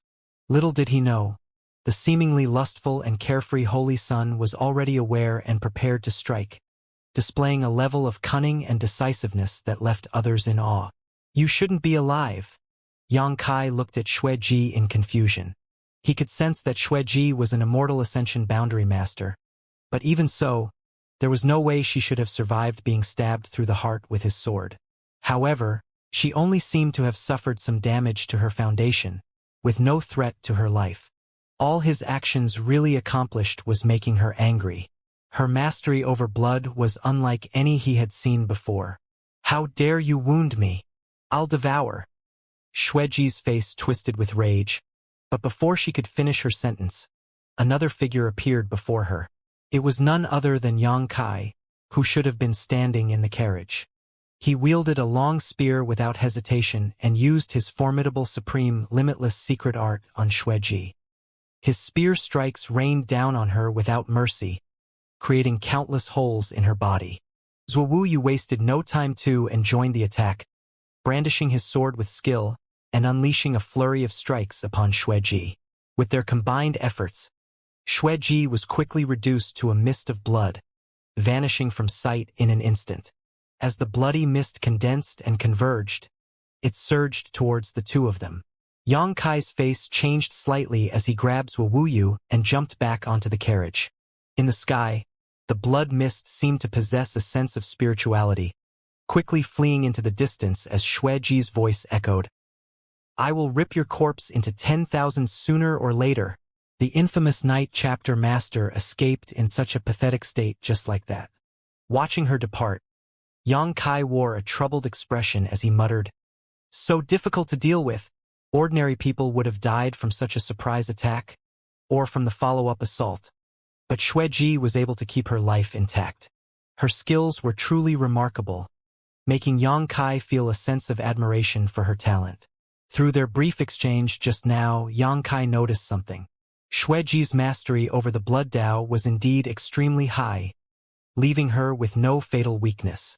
Even if her heart was pierced through, she would still be alive, only suffering some damage to her foundation. But since she was severely injured just now, it would surely cause serious damage to her foundation, and she probably would not dare to come again in a short time. No wonder so many experts from the spirit religion can't deal with her. It turns out that her methods are so insidious. Zhuo Yu's face was filled with fear as he recalled what happened earlier. If the Holy Sun hadn't noticed anything, they might have already died without even realizing how. Turning to look at Yang Kai, Zhuo Yu became even more respectful of this Holy Sun. On the other hand, Lu Ji was still driving the carriage without its roof while desperately fleeing forward, leaving a trail of dust in their wake. I'm afraid this journey won't be peaceful, Yang Kai muttered casually. Zhuo Yu replied, rest assured, Holy Sun, I have already sent out a coded message. The spirit religion will soon send experts to assist us. That's good, Yang Kai nodded. Zhuo Yu was also a thorough person, and it seemed that he had made arrangements when they picked up the carriage at that small town earlier. Suddenly, a piercing scream sounded, and the horses pulling the carriage fell down. The carriage, hurtling forward at full speed, crashed into the horses and flew into the air. As soon as they sensed that something was wrong, Yang Kai, Zhuo Wuyu, and Lu Ji jumped off the carriage. The three of them stood in midair and looked closely. The horses were surrounded by a red light, and in a mournful fit, they turned into a pool of blood, leaving only white skeletons behind. Ah! Zhuo Wuyu paled slightly as he had no idea at all when Xueji attacked the horse. Even Yang Kai had not noticed it this time. Looking back now, it was likely that it happened when Xueji was stabbed by himself and turned into a blood mist while breaking free from him. Big brother Zhuo. Lu Ji suddenly panicked. Yang Kai and Zhuo Wuyu turned their heads to look, and the both of them paled in shock upon the sight. Lu Ji was now emitting a bloody red light, and within that light, his power became chaotic to the extreme, his physique melting away like a candle in high heat. Lu Ji! Zhuo Wuyu cried out. Lu Ji clearly knew what was about to happen too, so after a brief moment of panic, his expression suddenly became resolute as he shouted, "Brother Zhuo, you must send Holy Sun back." As soon as he finished the sentence, he flew away, with pieces of his body dissolving into blood, leaving behind only scattered bones that fell from the sky in a matter of moments. Staring blankly at the scene, Zhuo Wuyu went silent for a long time, his anger and grief beyond words. Yang Kai's expression turned grave too. Xueji's methods were truly insidious and unpredictable. When he noticed something wrong with Lu Ji earlier, he had wanted to help, but it was already too late. In just a few breaths, Lu Ji had been killed. He turned his head to look at Zhuo Wuyu, confirming that he was unharmed and that he himself had not fallen prey to Xueji's attack without him realizing. If he had, it would have been impossible to remain oblivious. It seemed that Xueji did not intend to kill him. Otherwise, she would have used such means from the start. Finally, Zhuo Wuyu regained his composure, despite his red eyes and throbbing veins on his forehead. He longed to fight Xueji, but his priority was to escort the Holy Sun back to Dawn City. "Holy Sun, let's go," Zhuo Wuyu called out, leading the way. Since the carriage was gone, the two of them could only fly. However, not having a means of transportation was inconvenient, especially since Zhuo Wuyu was still injured and had to push himself to keep going. When night fell, they found a place to rest in the wilderness. Zhuo Wuyu meditated and adjusted his breathing while Yang Kai stood guard beside him. The cold moonlight poured down, and Yang Kai looked up at the full moon with many thoughts flooding his mind. From the information he had gathered, he determined that the primitive world was a real world, where all living beings, including the 3 members of the Light Spirit religion and the Black Ink cult members they encountered, were truly alive. This was quite different from what Yang Kai had originally thought. He initially believed that everything here was an illusion in Mu's spacetime river, but it seemed that he had greatly underestimated her. The Black Ink cult and Light Spirit religion were opposed to each other. The Black Ink cult members could use Black Ink strength, while the first saintess of Light Spirit religion left a prophecy. Everything was still vague and unclear, so Yang Kai could not fathom what the hidden hand Mu left in this world was.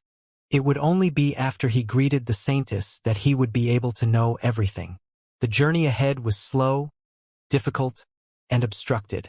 Under the moonlight, Yang Kai saw a shadow twist and writhe slightly. Flicking his wrist, Yang Kai sent out a crescent-shaped black strike, hitting the shadow.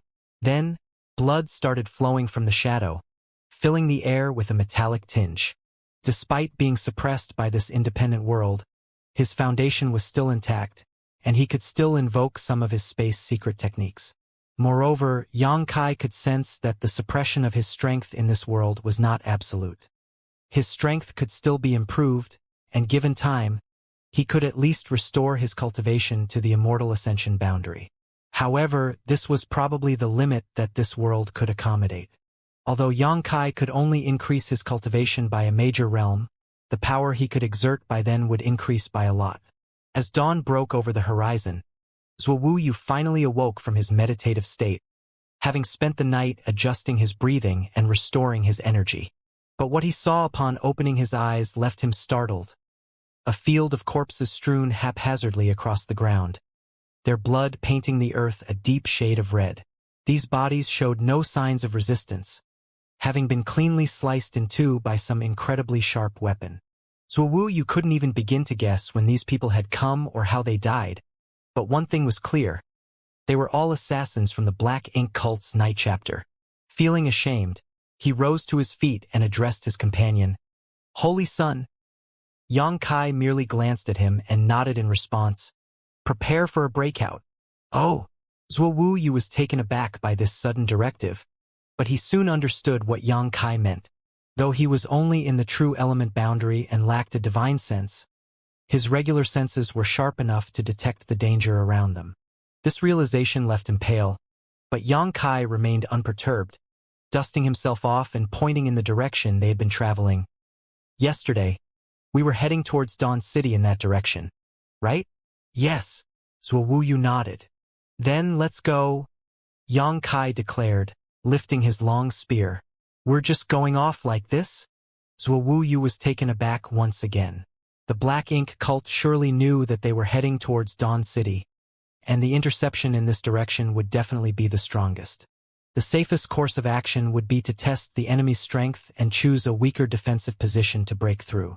But Yang Kai replied confidently, we're going to Dawn City, and it's closest in this direction. We'll go this way. Saying so, he strode forward. Zuowu Yu had no choice but to follow.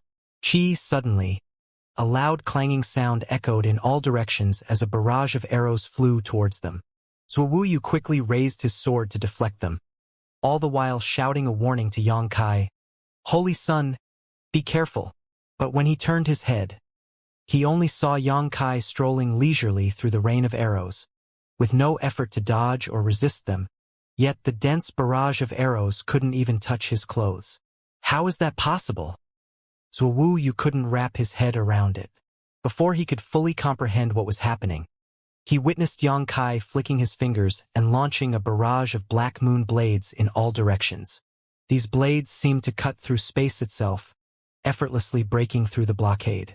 In the next instant, screams echoed throughout the area. Zuowu Yu couldn't help but remember the gruesome scene of the corpses from before, realizing how Yang Kai had managed to defeat the enemies last night. The two figures continued to fly forward, killing their opponents without mercy. It was only a moment later when the rain of arrows from the shadows became sparse, eventually stopping completely. Perhaps the enemy had realized that this tactic was futile against Yang Kai, though the temporary pause didn't mean they had given up their siege, but rather prepared for an even stronger attack. After flying forward for a while longer, several figures suddenly flew towards them from the front. Each of these people was a peak true element boundary master, radiating a strong aura. They also seemed to maintain a unique battle formation as they moved forward. They all carried long swords, exuding a chilling sword intent. Zuowu Yu's expression turned grave. They're from the Earth chapter of the Black Ink cult. They usually handle small-scale battles. I didn't expect them to show up this time. What worried Zuowu Yu more was the possibility that the Earth chapter master might also be among them. If that were the case, it would be a bigger problem. That person wasn't as sneaky as Xue Ji, and although he had an impulsive character, his strength was second to none among the 8 chapter masters of the Black Ink cult. Be careful, Holy Son. They have the North Star sword formation, which can combine the strength of 7 people to unleash a power far beyond their individual cultivation realm, Zuowu Yu warned. As soon as he finished speaking, the enemy had already made their move. Their battle formation was impressive, converging the strength of 7 people into one. The leader of the group waved their long sword and a massive sword wave came crashing down on Yang Kai, instantly splitting him in half. Zuowu Yu's previous boiling blood ran cold all of a sudden. The 7 swordsmen in the formation had no idea their target would be so weak, easily slain with just one sword strike. However, the severed body that lay before them didn't spill fresh blood and instead quickly faded into nothingness. It was merely an afterimage. The 7 of them were shocked and were about to launch another sword attack when they heard a voice in their ears. A good sword, but it still lacks a certain substance. In the next instant, A single spear shadow filled their vision before blood burst forth. The sword formation was instantly broken, and the 7 swordsmen who comprised it either died or became seriously wounded. Zhuo Wuyu flew over, using his secret techniques to kill any survivors. He then turned to Yang Kai. Holy Sun! He was filled with disbelief. For a moment, he thought the Holy Sun had been killed, but it turned out to be just an afterimage. He hadn't even seen how the Holy Sun moved, which meant his movement skill was beyond his comprehension. Quick, let's go, Zhuo Wuyu said in a low voice. He had a sense of unease in his heart as if a great danger was approaching. Before he could do anything though, a strange voice sounded. Do you think you can kill so many of us and just walk away? He's here. Zhuo Wuyu's face changed drastically, apparently realizing what was happening. Yang Kai's expression also became serious as he sensed a powerful aura rapidly approaching them. He looked in that direction and saw a figure quickly running towards them like lightning. He immediately pushed Zhuo Wuyu aside and lifted his spear and thrust it out. The figure quickly approached, revealing a towering man with a fierce and evil expression, giving off a genuine Immortal Ascension boundary aura. Not only was this man a master from the Black Ink cult's Earth chapter, but he was also one of the strongest among the 8 chapter masters. Facing Yang Kai's spear strike, he didn't dodge or evade. Instead, he smirked and met the strike with a punch. The long spear shattered as the punch's force swept forward, causing Yang Kai to grunt and retreat a dozen steps before stabilizing his footing. Suddenly, his clothes burst apart at the back, pierced by the force of the punch. The long spear was now turned to dust because it was only a common item that couldn't withstand a full-force attack from an Immortal Ascension realm master. Oh! The Earth chapter master threw only one punch and didn't pursue further, looking surprised when he saw Yang Kai's state. You're not dead yet? He could sense that the young man before him was only in the true element boundary, yet he could withstand his punch without dying, which was quite strange. Forget it, it's your misfortune that I didn't kill you with one punch. The next one will do the job. Saying so, the Earth chapter master strode towards Yang Kai till he was close enough, and then he struck again. With a loud boom, a violent shockwave swept out as the ground cracked open. The Earth chapter master's eyes narrowed with amazement, for his surefire punch had been blocked by the other party's fist. To the side, Zhuo Wuyu had just regained his footing and witnessed a scene he would never forget. He saw the Holy Sun slightly hunched over, raising his fist to meet the Earth chapter master's punch. Under the intense collision, the scene froze. Looking up at the Earth chapter master, Yang Kai snickered. With such a soft punch? Who are you trying to kill? Both Zhuo Wuyu and Earth chapter master were taken aback. Of the 8 chapter masters of the Black Ink cult, each of them had their own unique skills, except for the Earth chapter master who wasn't specialized in secret techniques or used any kind of weapon.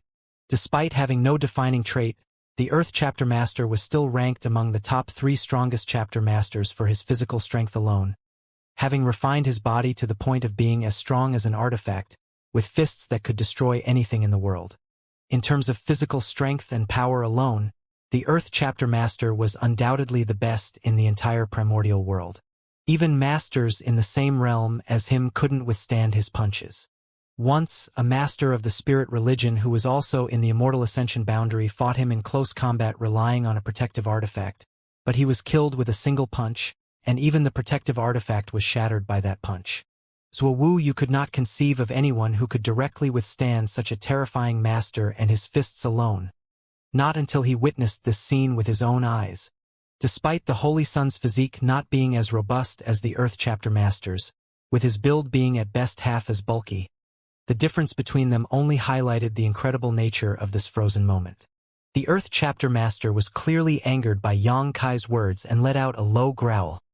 I haven't seen such a bold person in a long time. I hope your fists will be as strong as your mouth. He swung his fist and attacked again. Yang Kai faced the incoming fist with casual indifference and replied, I was just about to say the same thing. Hong hong hong. The violent impact of their fists created deafening noise, and the visible shockwaves rippled outwards from where their fists met. The disdain on Earth chapter master's face gradually dissipated, replaced by a look of seriousness and confusion. He couldn't fathom how such a frail body could contain such immense power. He even had a vague suspicion that Xianxia wasn't even using his full strength yet. This thought frightened him, which he dared not dwell on any further. As for Xianxia, he was also equally frustrated. The suppression from this independent world was too great. Not only had his strength fallen from the ninth order open heaven realm to the true element boundary, but even his dragon vein couldn't be fully accessed. To paint a clearer picture, if the power from his dragon vein were to be described as a lake, the amount of power he could currently access would only be equivalent to a mere drop of water. If not for this, he could easily crush an immortal Ascension master with just one finger. At present, his strength was slightly greater than Earth Chapter Masters, but not by much. Their fists collided again and again, gradually covering them in bloody wounds with fresh blood splattering every time they clashed. Suddenly, Xianxia taunted the Earth Chapter Master by tilting his chin up. "You and your black ink cult's endless pursuit. I wonder, if I kill you, will the rest of our path become peaceful?"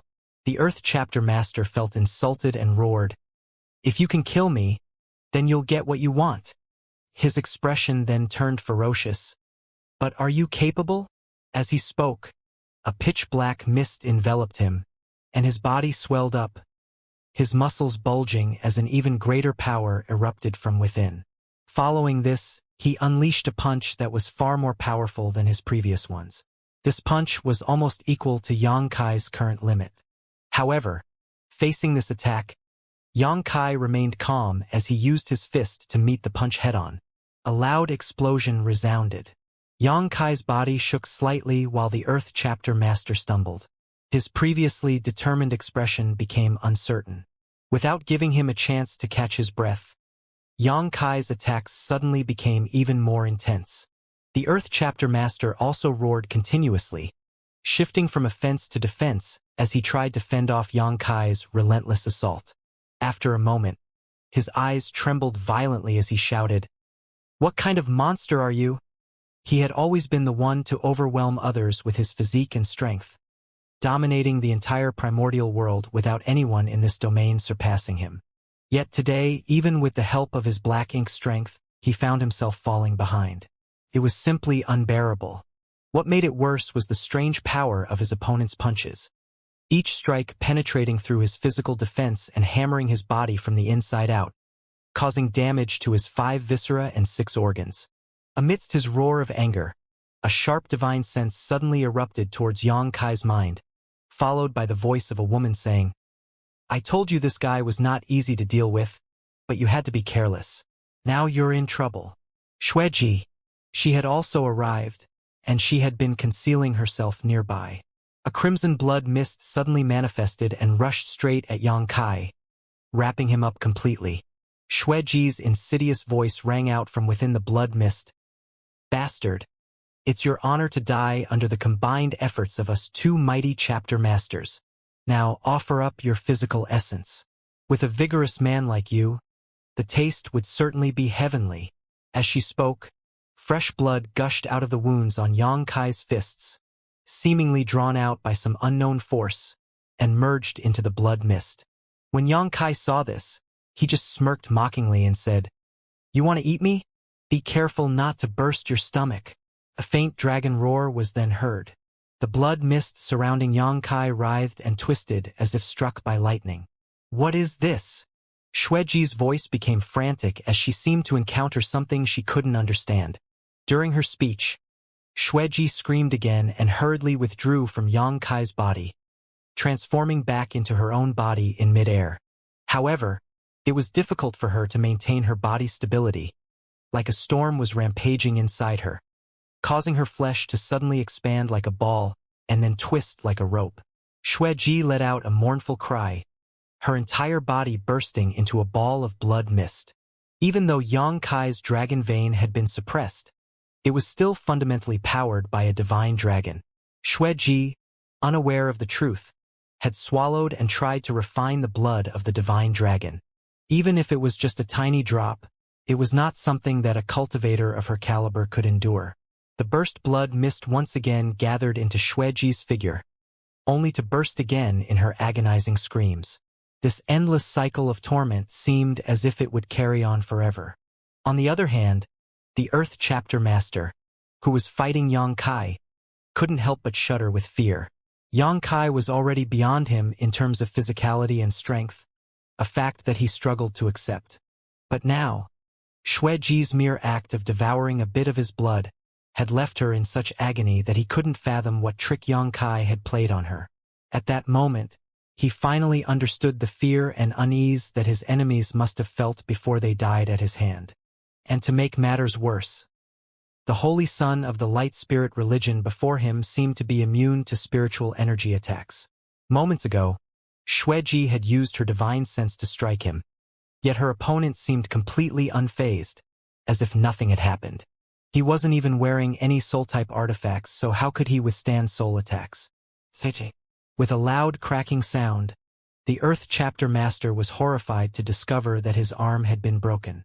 After exchanging so many punches, it seemed his physical body had exceeded its limits. Yang Kai landed another blow and mocked, "So much for your strength."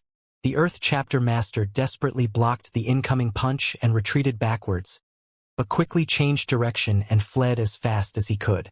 Along the way, he took several more punches from Yang Kai, spewing fresh blood from his mouth and looking pathetic. Yang Kai dashed forward relentlessly, determined to capture the Earth Chapter Master. However, he was intercepted by a group of Black Ink cult members midway, forcing him to deal with them first. And by the time he was done, the Earth Chapter Master had already vanished into thin air, leaving him with no choice but to backtrack. Zuowu was still there, having fought against some Earth Chapter members during Yang Kai's battle with the Earth Chapter Master. He now appeared worn out, his body slumped against a pile of rubble, his breath ragged, and his body covered in blood. "Where's Xueji?" Yang Kai glanced around but saw no trace of the seductive woman. "She escaped when you went after the Earth Chapter Master," Zuowu replied. Yang Kai pondered for a moment and said, "Never mind, she won't live much longer anyway. To think that the Night Chapter Master dared to covet a divine dragon's blood.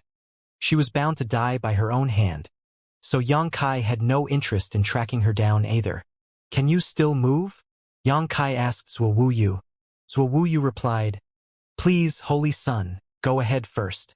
Then he pointed in a certain direction and continued, "When you see a large city with tall walls, that would be Dawn City."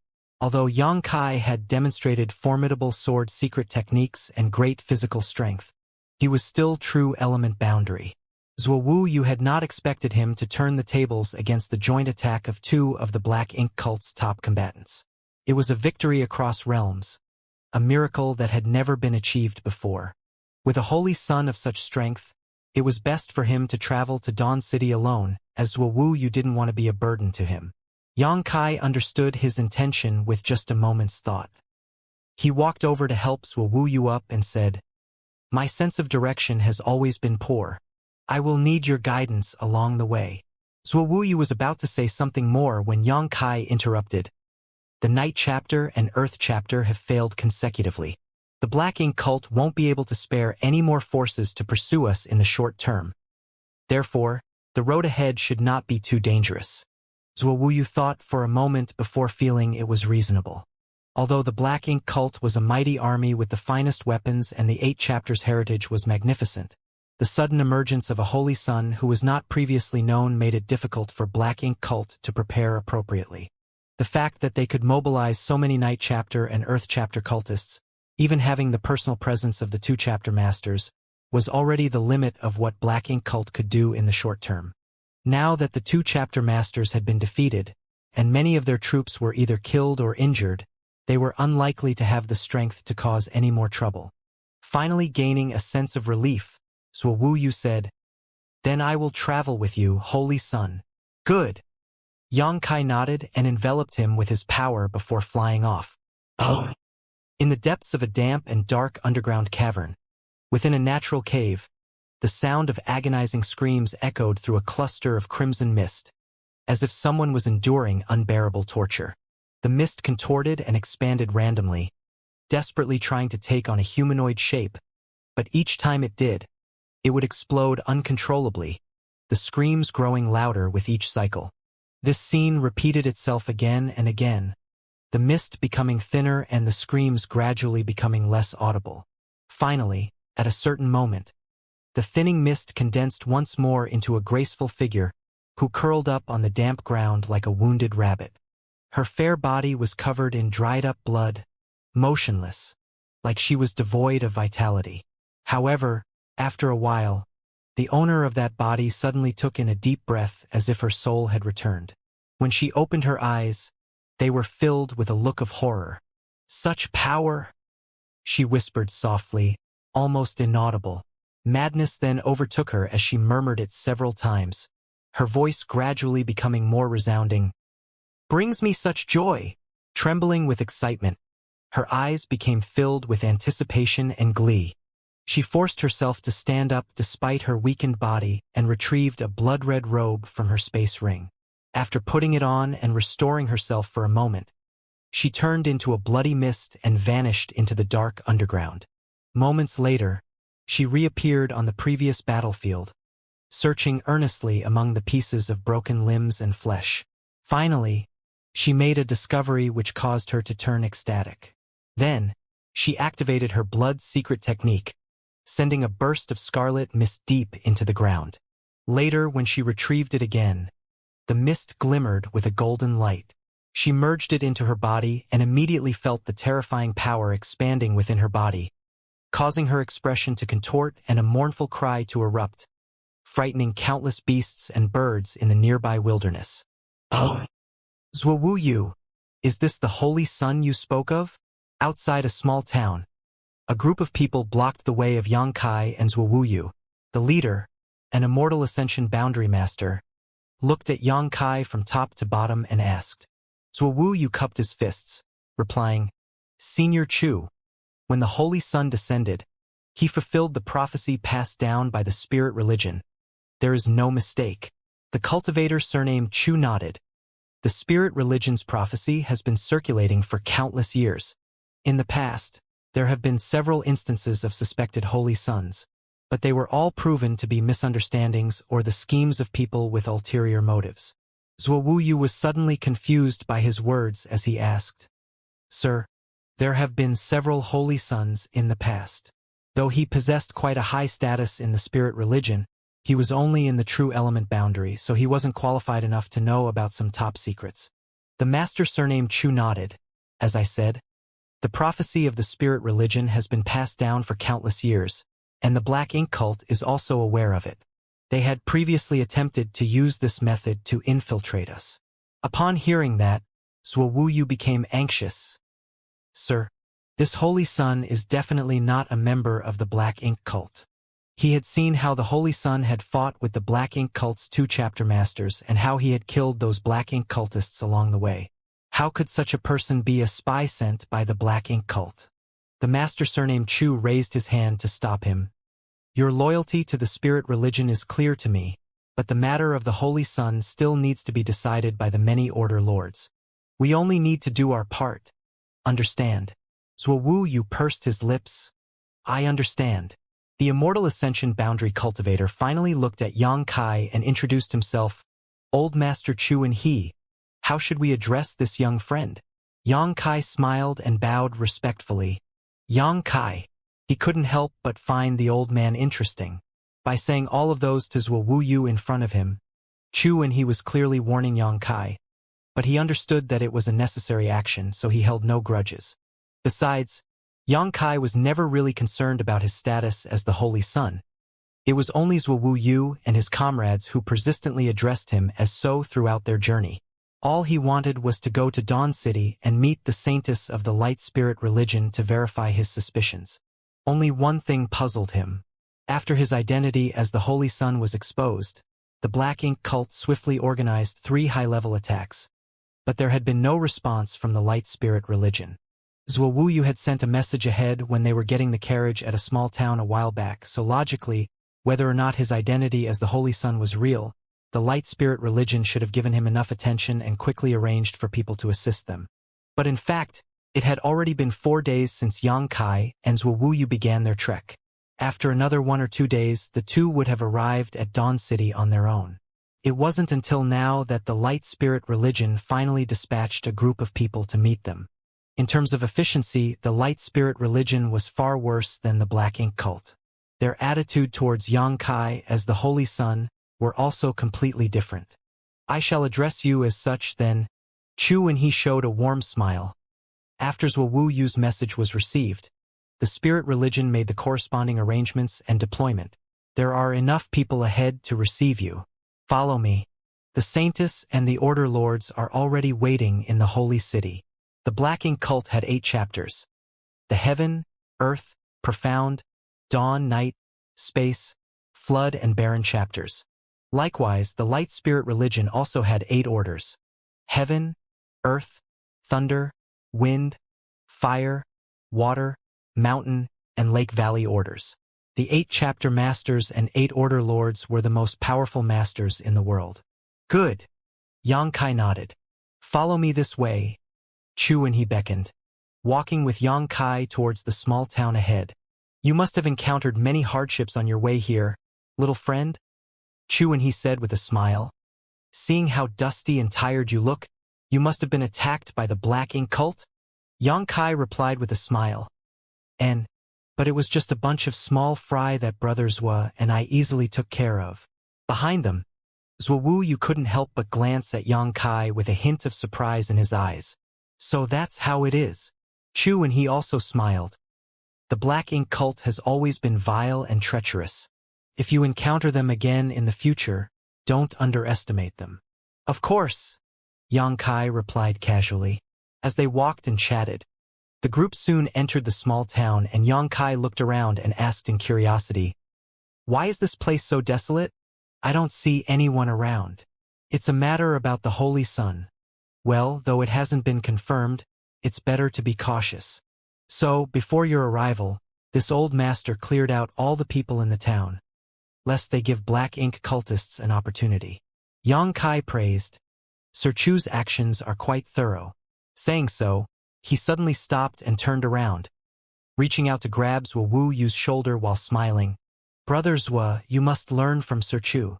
Zhuo Wuyu was in a daze at the sudden instruction. Though he felt something was off during their journey, he couldn't quite put his finger on it. When Xianxia pulled him over, he instinctively nodded and said, "As the Holy Sun instructs." Chu and he, on the other hand, stroked his beard and smiled without saying a word. The group passed a corner of the small town. Suddenly, Zhuo Wuyu froze in place and looked around. "Senior Chu." Xianxia stood beside him with a smile. "Be careful, Holy Sun." Zhuo Wuyu was suddenly as nervous as a startled rabbit, pulling out his sword to guard Xianxia in front of him. Because at the moment they turned the corner, Chu and he and the others who had been traveling with them disappeared without a trace, leaving only the two of them. There were obvious traces of a spirit array being activated all around them. In other words, they had fallen into a trap. No one knew when it was set up or what kind of mystery it held. But entering such an array recklessly would surely bring about great danger. Xianxia suddenly spoke up. "Brother Zhuo, does your spirit religion often root out lurking members of the Black Ink cult?" "What?" Zhuo Wuyu instinctively responded, but quickly realized, "Holy Sun, you mean?" Before he could finish his sentence, Chu and he's voice sounded in their ears, hidden by the spirit array. No one knew where he was, but his previous gentle and warm demeanor was now replaced by brutality and ferocity. "Zhuo Wuyu, after all these years of nurture and trust from spirit religion, you dare to collude with the Black Ink cult and bring disaster to the foundation of our spirit religion? Do you know your crime?" Zhuo Wuyu shouted in response. "Senior Chu, I was born and raised in the spirit religion. The spirit religion has given me everything I have, and without its protection over the years, how could I have achieved my current glory? I am loyal to the spirit religion with all my heart and soul. Sir, how can you accuse me of colluding with the Black Ink cult?" Chu and he coldly snorted. "You still dare to argue? That person by your side, isn't he a member of the Black Ink cult?" Zhuo Wuyu frowned and quickly retorted. "Senior Chu, are you referring to the Holy Sun?" "Tisk!" Chu and he burst out. He is a spy of the Black Ink cult. How dare you call him Holy Son? Zhuo Wuyu immediately changed the way he addressed Yang Kai. Brother Yang and I have been traveling together, killing many members of the Black Ink cult. We even defeated the Night Chapter Master and injured the Earth Chapter Master. Without Brother Yang's protection, I would have been a dead man long ago. Brother Yang cannot possibly be a member of the Black Ink cult. Chu and he became silent for a moment before he slowly spoke. You said he defeated the Night Chapter Master and injured the Earth Chapter Master? Yes, I saw it with my own eyes, replied Zhuo Wuyu. Ha ha ha. Chu and he burst into laughter. Why are you laughing, Senior Chu? Zhuo Wuyu asked in a deep voice. Chu and he roared. You fools! This person by your side is only a trivial true element cultivator, while the Night Chapter Master and Earth Chapter Master are both masters renowned throughout the world. Even this king at the Immortal Ascension boundary can only admit defeat before them, so how could he possibly defeat them? Zhuo Wuyu, how can you not see through such a simple trick? Zhuo Wuyu suddenly became suspicious and couldn't help but turn his head to glance at Yang Kai. Zhuo Wuyu was in a daze, reminiscing on the events that had transpired. He was once amazed by Yang Kai's impressive strength, being able to fight beyond his realm and even take down 2 chapter masters of the Black Ink cult. But what if all of this was just a part of the enemy's plan to gain his trust? As he thought back on it now, the timing and location of the appearance of the supposed Holy Son seemed questionable. He was now momentarily lost in thought. Yang Kai simply smiled faintly in response to his gaze and said, Old sir, to be honest, I'm not very interested in being your Holy Son. Brothers seems to have misunderstood something all this time, hence calling me by that title. Whether or not you call me that doesn't really matter. The reason why I have come this far is simply to meet your saintess. Could you facilitate that for me, old sir? Chu and he coldly snorted. Even at death's door, you dare to speak such honeyed words? The saintess is a noble figure, not someone a Black Ink cult spy can simply meet. Upon hearing that, Yang Kai became displeased. You keep calling me a Black Ink cult spy, but how can you be so sure that I am one? After a moment of silence, Chu and he finally spoke.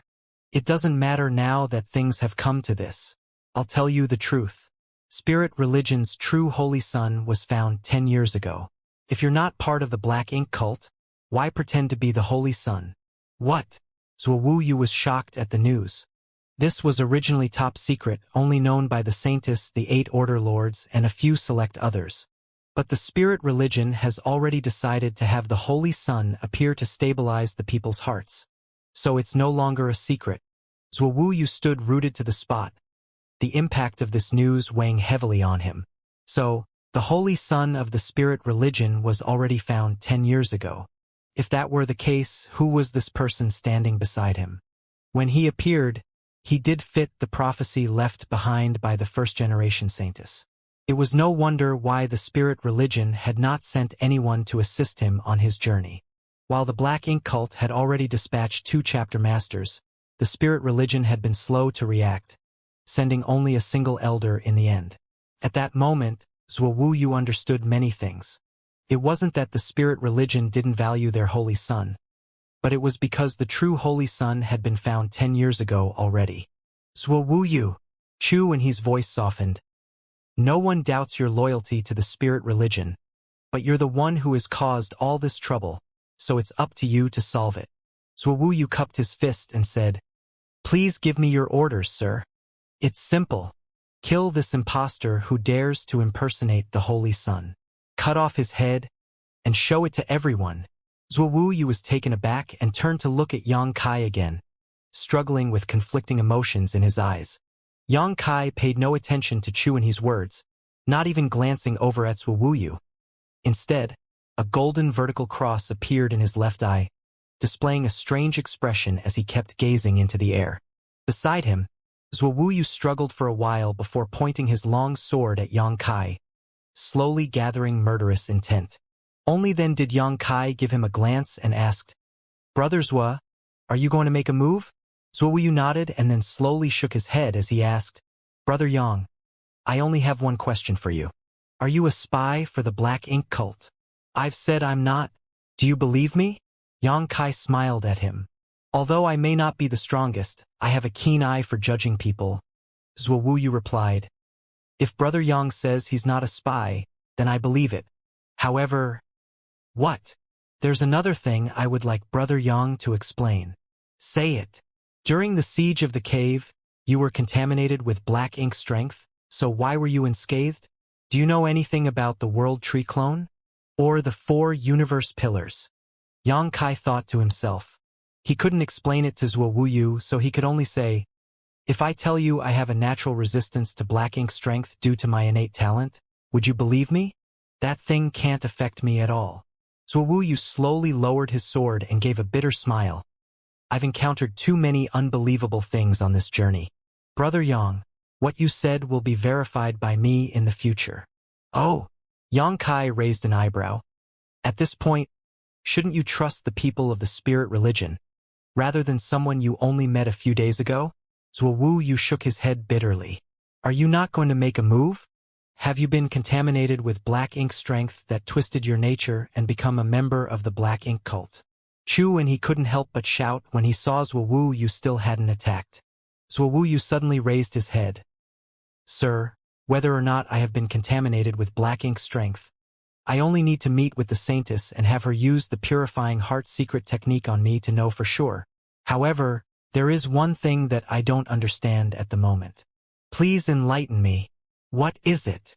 Chu and he asked impatiently. Sir thinks that Brother Yang is a spy of the black ink cult, and this operation is aimed at him. I can understand that. However, why was I also included in this array then? Sir, this array is very dangerous. Although I only have some faint knowledge of spirit arrays, I can still see some of this one's mysteries. Are you trying to kill both me and Brother Yang with this array? Yang Kai raised his brow and couldn't help but pat Zhuo Wuyu's shoulder. You have a sharp eye indeed. He had used the demon eye of annihilation to penetrate the illusion and could see all the mysteries of this array. It was a killing array, and once fully activated, anyone inside would undoubtedly die without burial unless they had the ability to break out on their own. Zhuo Wuyu had keenly perceived this, which was why he couldn't fully trust Chu and he. Of course, since the matter involved the Holy Son of the Spirit religion, it was impossible for him to easily believe in Yang Kai either. Ignorant fool! Chu and he didn't explain anything. It seems you have been twisted by black ink strength. It's a pity that my spirit religion will now lose another good man. Kill them. As soon as the words fell, both Yang Kai and Zhuo Wuyu sensed a change in the atmosphere. A fierce murderous intent emerged out of nowhere, surging in all directions. Zhuo Wuyu shouted, Chu and he, I want to see the Saintess. You will never see her. Zhuo Wuyu suddenly realized, so you guys are the spies of the Black Ink cult. The Black Ink cult is nothing. Are they worthy enough for this old master to serve them? Zhuo Wuyu, nothing in this world is as simple as black and white. Unfortunately, you won't have a chance to see it anymore. Chu and he coldly snorted. You old fart. Zhuo Wuyu muttered under his breath and then reminded Yang Kai. Brother Yang, be careful. This array is powerful and not easy to deal with. We may both die here. The Tao of spirit arrays was not something any ordinary person could study. Although Zhuo Wuyu had seen Yang Kai's strength, he feared that it would be difficult to display that strength once he fell into this trap. However, Yang Kai simply smiled lightly and sat down on a nearby stone pillar, as calm as ever. Rest assured, we will not die here today. Zhuo Wuyu was stunned and could not understand how this man could be so calm at a time like this. While he was still puzzled, a sharp and miserable scream came from outside, one that was abruptly cut off. Zhuo Wuyu was no stranger to such screams. That was the cry of a person just before their death. The screams continued one after another until finally Chu and his voice rang out in utter panic. It's you! No, please spare me. I am willing to serve the Black Ink cult. Please spare my life. Zhuo Wuyu was horrified when he heard those words. After all, Chu and he was also an elite in the Immortal Ascension boundary. He did not know what he had encountered at this moment to be begging for mercy so desperately. But obviously it was in vain. The next moment, his screams echoed once again. After a while, everything fell silent. The people from the spirit religion outside were probably all dead. With the absence of their control over the spirit array, the illusion that had enveloped Yang Kai and Zuowu disappeared along with the breaking of the array. A graceful figure, carrying a shriveled-up body, then lightly floated down in front of Yang Kai. Her beautiful eyes were filled with an unusual light as she stared at him without moving, her crimson tongue licking her lips, as if the man before her was some kind of delicious delicacy. Zuowu was horrified as he lifted his sword. Xueji! The intruder was none other than the Knight Chapter Master of the Black Ink Cult, Xueji, who had crossed paths with them twice before. Zuowu's eyes scanned back and forth between Xueji and Yang Kai. His mind was in disarray, feeling as though the situation had taken a sudden turn and the truth was shrouded in a fog that made it impossible to see clearly. He couldn't decide whether Yang Kai, the person sitting beside him, was a member of the Black Ink Cult or not. If he wasn't, then why did Xueji suddenly appear in the middle of a life-or-death crisis and break the array to save them? But if he was, then many things couldn't be explained. At this point, Zuowu had completely lost his ability to think and felt that there was no one trustworthy in this world. While he was on high alert, Yang Kai and Xueji ignored him completely. The two of them locked eyes, one full of interest and the other filled with longing. "You dare to show up in front of me?" Yang Kai sat casually on the stone pillar, arms folded, not at all flustered by the peak Immortal Ascension boundary master standing in front of him. He didn't even show any signs of guarding himself as he spoke, leaning forward with an oppressive aura. "Aren't you afraid that I'll kill you?" Xueji giggled. "Are you willing to?" Yang Kai snorted coldly. "I've already done it before. I just didn't finish the job." Xueji's expression froze for a moment before she huffed. "What a boring man." She then tossed the shriveled body in her hand to the ground and continued. "This person wanted to kill you, but I left him with a thread of vitality. It's up to you how to deal with him." Laying on the ground was Chu and he who was gasping for air, his blood essence having already disappeared. He looked like a dried-up corpse, not dead but not much different from being dead. When he heard Xueji's words, his dry eyes turned to Yang Kai, filled with pleading. However, Yang Kai ignored him and chuckled lightly. "You suddenly show up to save me and flatter me so much. What do you want?" "I want you." Xueji's seductive eyes gleamed as a burst of blood mist suddenly enveloped Zuowu. Despite Zuowu's constant vigilance since Xueji's appearance, he was unable to dodge the mist. The huge gap in their strength made his vigilance seem like a joke. At the same time, Xueji's eyes turned icy, and a powerful surge of spiritual energy burst forth, transforming into a sharp attack that surged into Yang Kai's knowledge sea. Yang Kai's expression turned extremely strange in an instant. He suddenly realized how wonderful a trap appearing to be in the true element boundary was. These Immortal Ascension boundary masters would come to suppress him with their divine sense at the slightest provocation, even using their soul avatars to determine victory or defeat. He then turned to Zuowu, only to see him stiff as a board and covered in a thin layer of blood mist that flowed around him like water. "Don't move," Yang Kai told him. Xueji's secret technique clearly did not intend to take Zuowu's life, but if he made any unusual movements, he would surely be devoured by that blood mist. Zuowu's forehead began dripping with sweat as he spoke hoarsely. "Brother Yang, what's going on?" When Xueji appeared to rescue them, he almost believed that Yang Kai was a spy for the Black Ink Cult. But then Xueji clearly used her soul secret technique on Yang Kai, sending her soul avatar to enter his knowledge sea.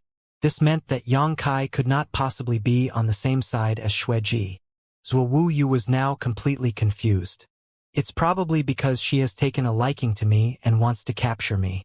As you know, her blood secret technique requires her to devour blood essence from others, so my body is a great supplement for her. But what about her now?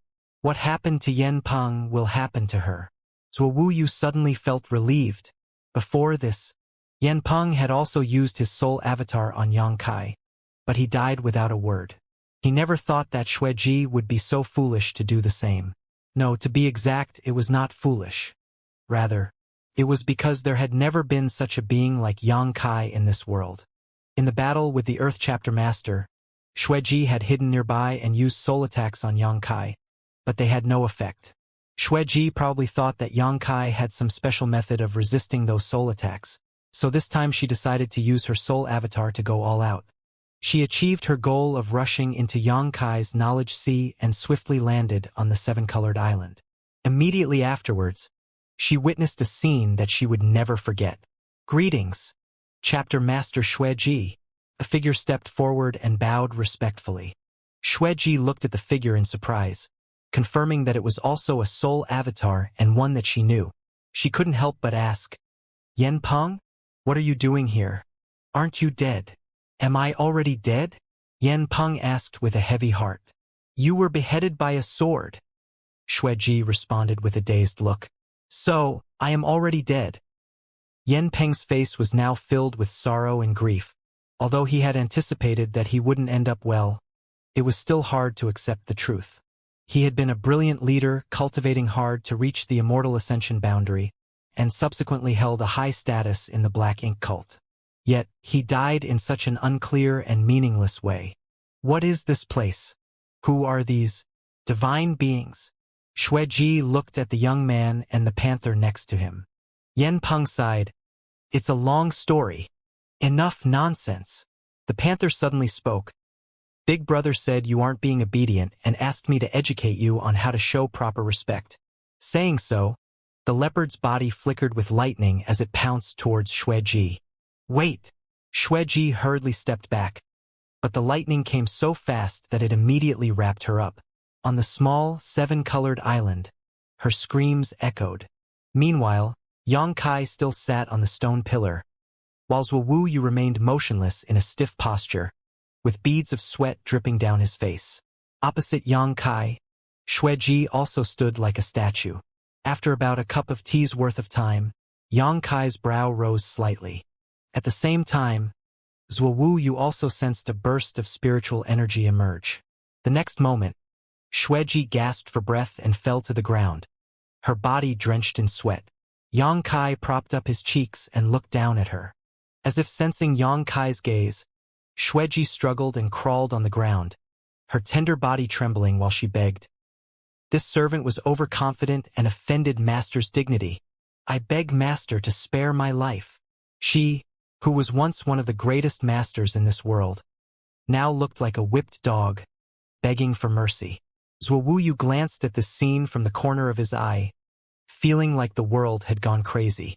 Yang Kai replied calmly, "First, retract your secret technique to avoid accidentally injuring Brother Zua." "Yes." Xueji quickly responded and gestured at the direction of Zuowu. Then, the blood mist surrounding him immediately flew back into her body like it had a life of its own. Once she was done, she prostrated herself on the ground again. Zuowu was finally free, but the bizarre events of the day had left him dazed, so he didn't know what to do next. Yang Kai spoke in a calm tone. "It seems that you understand your situation now." Xueji hurriedly responded, "Master, your words are the heaven's command which this servant will never disobey." "Good." Yang Kai jumped off the stone stool and walked leisurely towards Xueji as he commanded. "Stand up." Xueji slowly rose to her feet, with her head down and hands clasped at her side. She looked like a noble lady, not at all like the arrogant and wanton woman he had met twice before. "You're quite lucky to be alive. I thought you were doomed to die." Yang Kai suddenly said something that Zuowu couldn't understand. Xueji responded with her head still down. "This servant indeed had a close brush with death. It was pure coincidence that I survived. And afterwards, you came to me to try and control me?" Yang Kai joked. Xueji's expression froze, and she almost fell to her knees again. "This servant wouldn't dare to dream of such a thing. This servant understands your greatness and will not dare to overstep her bounds." Yang Kai snorted lightly in response. Having been dealt with by Thunder Shadow naturally caused a huge change in Xueji's mentality. After all, the power possessed by him and Feng Tianci was far beyond that of this world. "Well, relax for now." Yang Kai patted Xueji's shoulder lightly. "I am not a vicious person, nor do I like to kill the innocent. But when you came looking for trouble, I couldn't just sit and wait for death. Just think of it as having bad luck today. Yes, master, Xueji replied. I now understand that the world is so much bigger than I thought. Yang Kai felt a connection to Chu in his last words and said, This world isn't as simple as you think. Xueji didn't understand. You are the chapter master of the Black Ink Cult's night chapter, aren't you? Yang Kai suddenly asked. Yes, master. Do you need me to do something? Xueji looked up at Yang Kai. Yang Kai waved his hand. No need to do anything special. Just do what you need to do. He had never intended to subdue this woman, but when she suddenly used her soul secret technique on him, he casually accepted it as a move in his game. As they traveled along the way here, he had a sense that their journey to the spirit religion would not be smooth sailing. No matter what the future held, the Black Ink Cult's chapter masters could still play a role. Xueji was taken aback but quickly responded, Understood. This servant will comply. Then go ahead. Yang Kai waved his hand to dismiss her. However, Xueji remained motionless, looking hesitant. Is there anything else? Yang Kai asked. Xueji suddenly knelt down again, pleading. This servant asks for a little bit of blood from master. Worried that Yang Kai might refuse, she added, Just a little bit, please. Are you not afraid of being overwhelmed? Yang Kai asked. Xueji lifted her head, a charming smile on her face. As a woman who has made it this far in life, I don't know how many times I have passed through the gates of hell. Yang Kai looked at her momentarily, until her expression became anxious before he snorted lightly. As you wish, but don't blame me if you die. With a flick of his finger, he drew a small wound on his own hand. You can't handle too much of my blood, so this should be enough for you. Hey, what are you doing? Yang Kai was shocked as the woman in front of him suddenly pounced on him and sucked hard on his finger. Wuxia, who was standing nearby, couldn't help but frown at the sight, not sure where to look. Xueji left in the form of a twisting blood mist that quickly vanished into the distance, accompanied by heart-wrenching screams. Wuxia watched the scene unfold and, while he didn't know the exact details, he had a hunch about it. Yang Kai's blood seemed to harbor a terrifying power that even an elite like Xueji, incredibly proficient in the blood Dao, couldn't withstand. That was why Xueji had such a peculiar reaction after devouring Yang Kai's fresh blood. Is it all right to let her go like that? Wuxia looked at Yang Kai. All the members of the Black Ink cult are cunning and deceitful. Brother Yang, don't let her fool you. It doesn't matter. She can't deceive me even if she wanted to. Even if Xueji could break the soul imprint planted on her by Feng Tianci, which was frankly impossible. She was now obsessed and addicted to Yang Kai's blood, so she would never betray him no matter what. Seeing Yang Kai's confident expression, Wuxia stopped talking and looked down at the withered corpse on the ground. After being attacked by Xueji, Chu and he had only been barely breathing. With so much time passing without anyone attending to him, it was only natural that he died. Wuxia's expression was somewhat desolate, and his tone conveyed a sense of confusion. What exactly is going on? Chu and he had set up an array in this small town ahead of time, and after drawing him and Yang Kai into it, his murderous intent was revealed. Despite constantly accusing Yang Kai of being a spy for the Black Ink cult, Wuxia was not stupid and could naturally sense something wrong with the situation. Whether or not Yang Kai was a spy for the Black Ink cult, Chu and he clearly intended to kill him and Yang Kai together. But why? If Chu and he was a member of the Black Ink cult, that didn't make sense, especially since he was killed by Xueji. Brother Yang, I suspect that the message I sent earlier was intercepted by someone with ulterior motives. Wuxia suddenly spoke up. Why do you say that? Yang Kai asked with interest. In the message I sent back, I explicitly stated that the Holy Sun had emerged, and I was heading to Dawn City with him while being pursued by Black Ink cult elites. I requested that the reinforcements from our side come to meet us. If this message had truly been delivered, the spirit religion would have taken it seriously and sent people to help us. In addition to that, they wouldn't have just sent someone at Chu and he's level. There would undoubtedly be order lords as well. Yang Kai spoke, but according to Chu and he, your holy son emerged 10 years ago and was kept secret for some reason.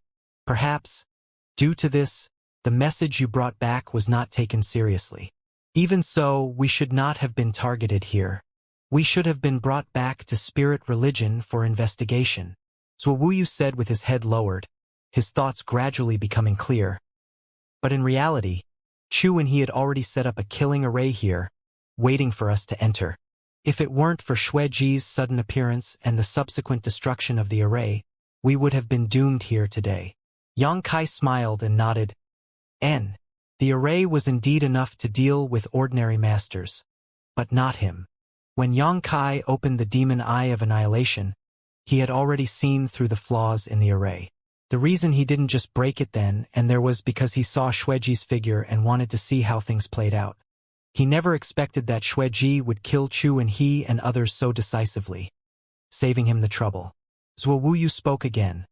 Although Chu and he is a high-ranking member of the religion, with his identity, he is not qualified to act so boldly. There must be someone else instructing him. Chu and he was an immortal Ascension master and already highly regarded within your spirit religion. There are probably not many people who can command him, Yang Kai said. Wuxia's forehead was sweating at this point as he said, he belongs to the Earth Order and is under the direct command of the Order Lord of the Earth Order. Yang Kai nodded lightly, indicating that he understood. Chu and he said that the Holy Son of the Spirit religion was already found 10 years ago and kept hidden ever since. If that's true, then Brother Yang, you can't be the Holy Son, Wuxia said. I never said I was your Holy Son. Yang Kai was not interested in the identity of the Holy Son. All he wanted was to meet the light spirit religion's saintess. If Brother Yang is not the Holy Son, then why do they have to kill so ruthlessly? What are you trying to say? Wuxia clenched his fists. Although Chu and he had ulterior motives, he wouldn't lie about the Holy Son.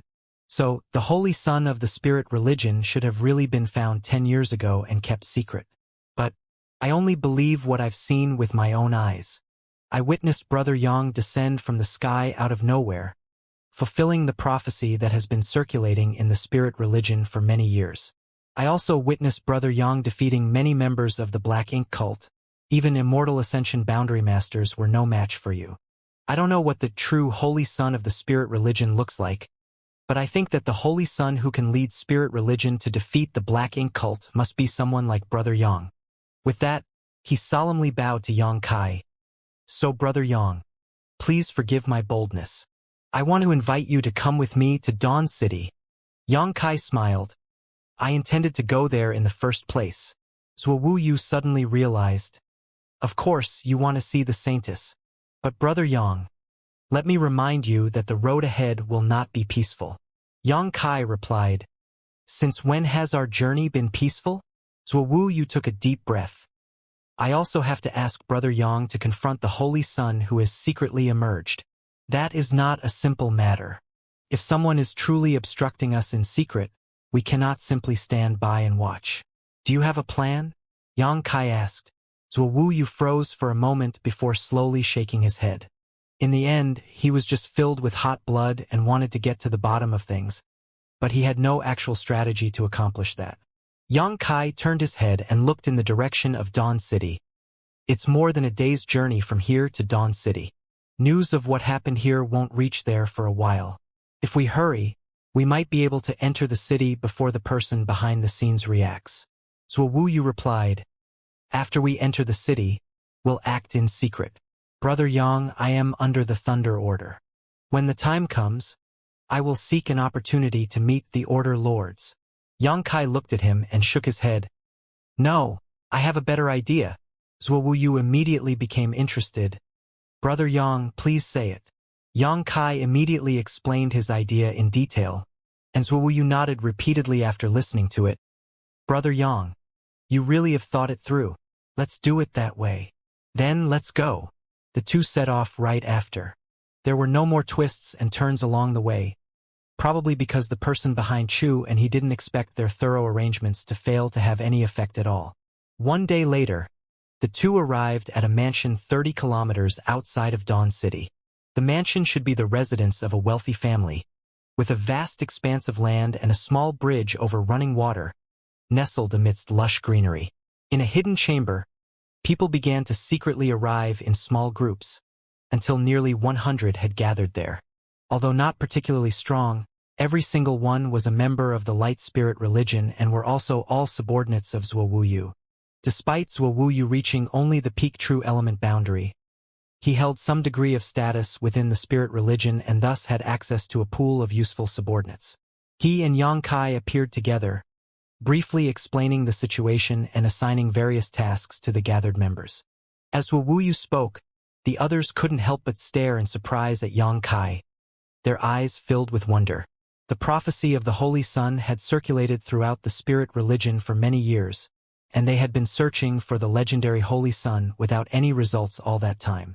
Now, Zuowuyu suddenly told them that the Holy Sun was before their very eyes, and would be entering the city the next day, leaving everyone curious and eager for more information.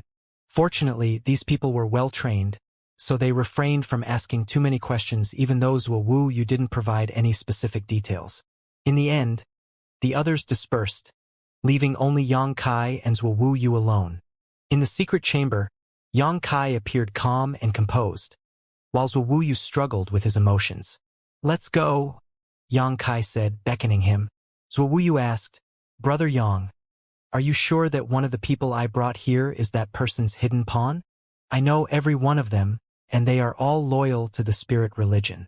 There shouldn't be any problems. I don't know if there are any hidden pawns among them, but it's better to be safe than sorry. Even if there aren't any, we will be waiting for death if we stay here. Besides, loyalty to the spirit religion doesn't mean they don't have their own motives. You knew Chu and he well, correct? Was he loyal to the spirit religion?" Zuowuyu thought for a moment before reluctantly nodding. "Then that settles it," Xianxia said, patting his shoulder. "You can never be too cautious. Let's go." With that, he activated Thunder Shadow's innate divine ability, and in an instant, the two of them vanished without a trace. Although the suppression in this independent world was significant for both his physical body and soul, Thunder Shadow's concealment technique was innate, and it could still be activated despite being affected to a certain extent. Even the senses of the strongest immortal Ascension boundary master in this independent world had no way to uncover his whereabouts. Under the dim night sky, Xianxia and Zuowuyu hid on a small hill near the mansion, concealing their auras as they quietly observed from above. They stopped using Thunder Shadow's innate divine ability for the moment, primarily because activating it consumed a lot of energy. At present, Xianxia was only in the true element boundary, making it difficult to maintain his power for an extended period. This was something he hadn't foreseen. Under the moonlight, Xianxia sat cross-legged and cultivated. Since this world had immortal Ascension boundary masters, it didn't make sense for his cultivation to be suppressed to the true element boundary. So, he wanted to test whether he could elevate his strength to the next realm. Although he wasn't afraid of any immortal Ascension masters with his current power, more strength was always beneficial. Xianxia initially thought that breaking through wouldn't be a difficult task, but once he started cultivating, he discovered an invisible shackle in his body that restricted his cultivation and made it difficult to progress. There's no way to break through this. Xianxia felt disheartened upon reaching this conclusion. "Brother Yang!" Suddenly, Zuowuyu's anxious cry echoed in his ear. "Someone's coming!" Xianxia immediately opened his eyes and looked towards the estate at the foot of the mountain, where he saw a dark figure silently hovering in midair.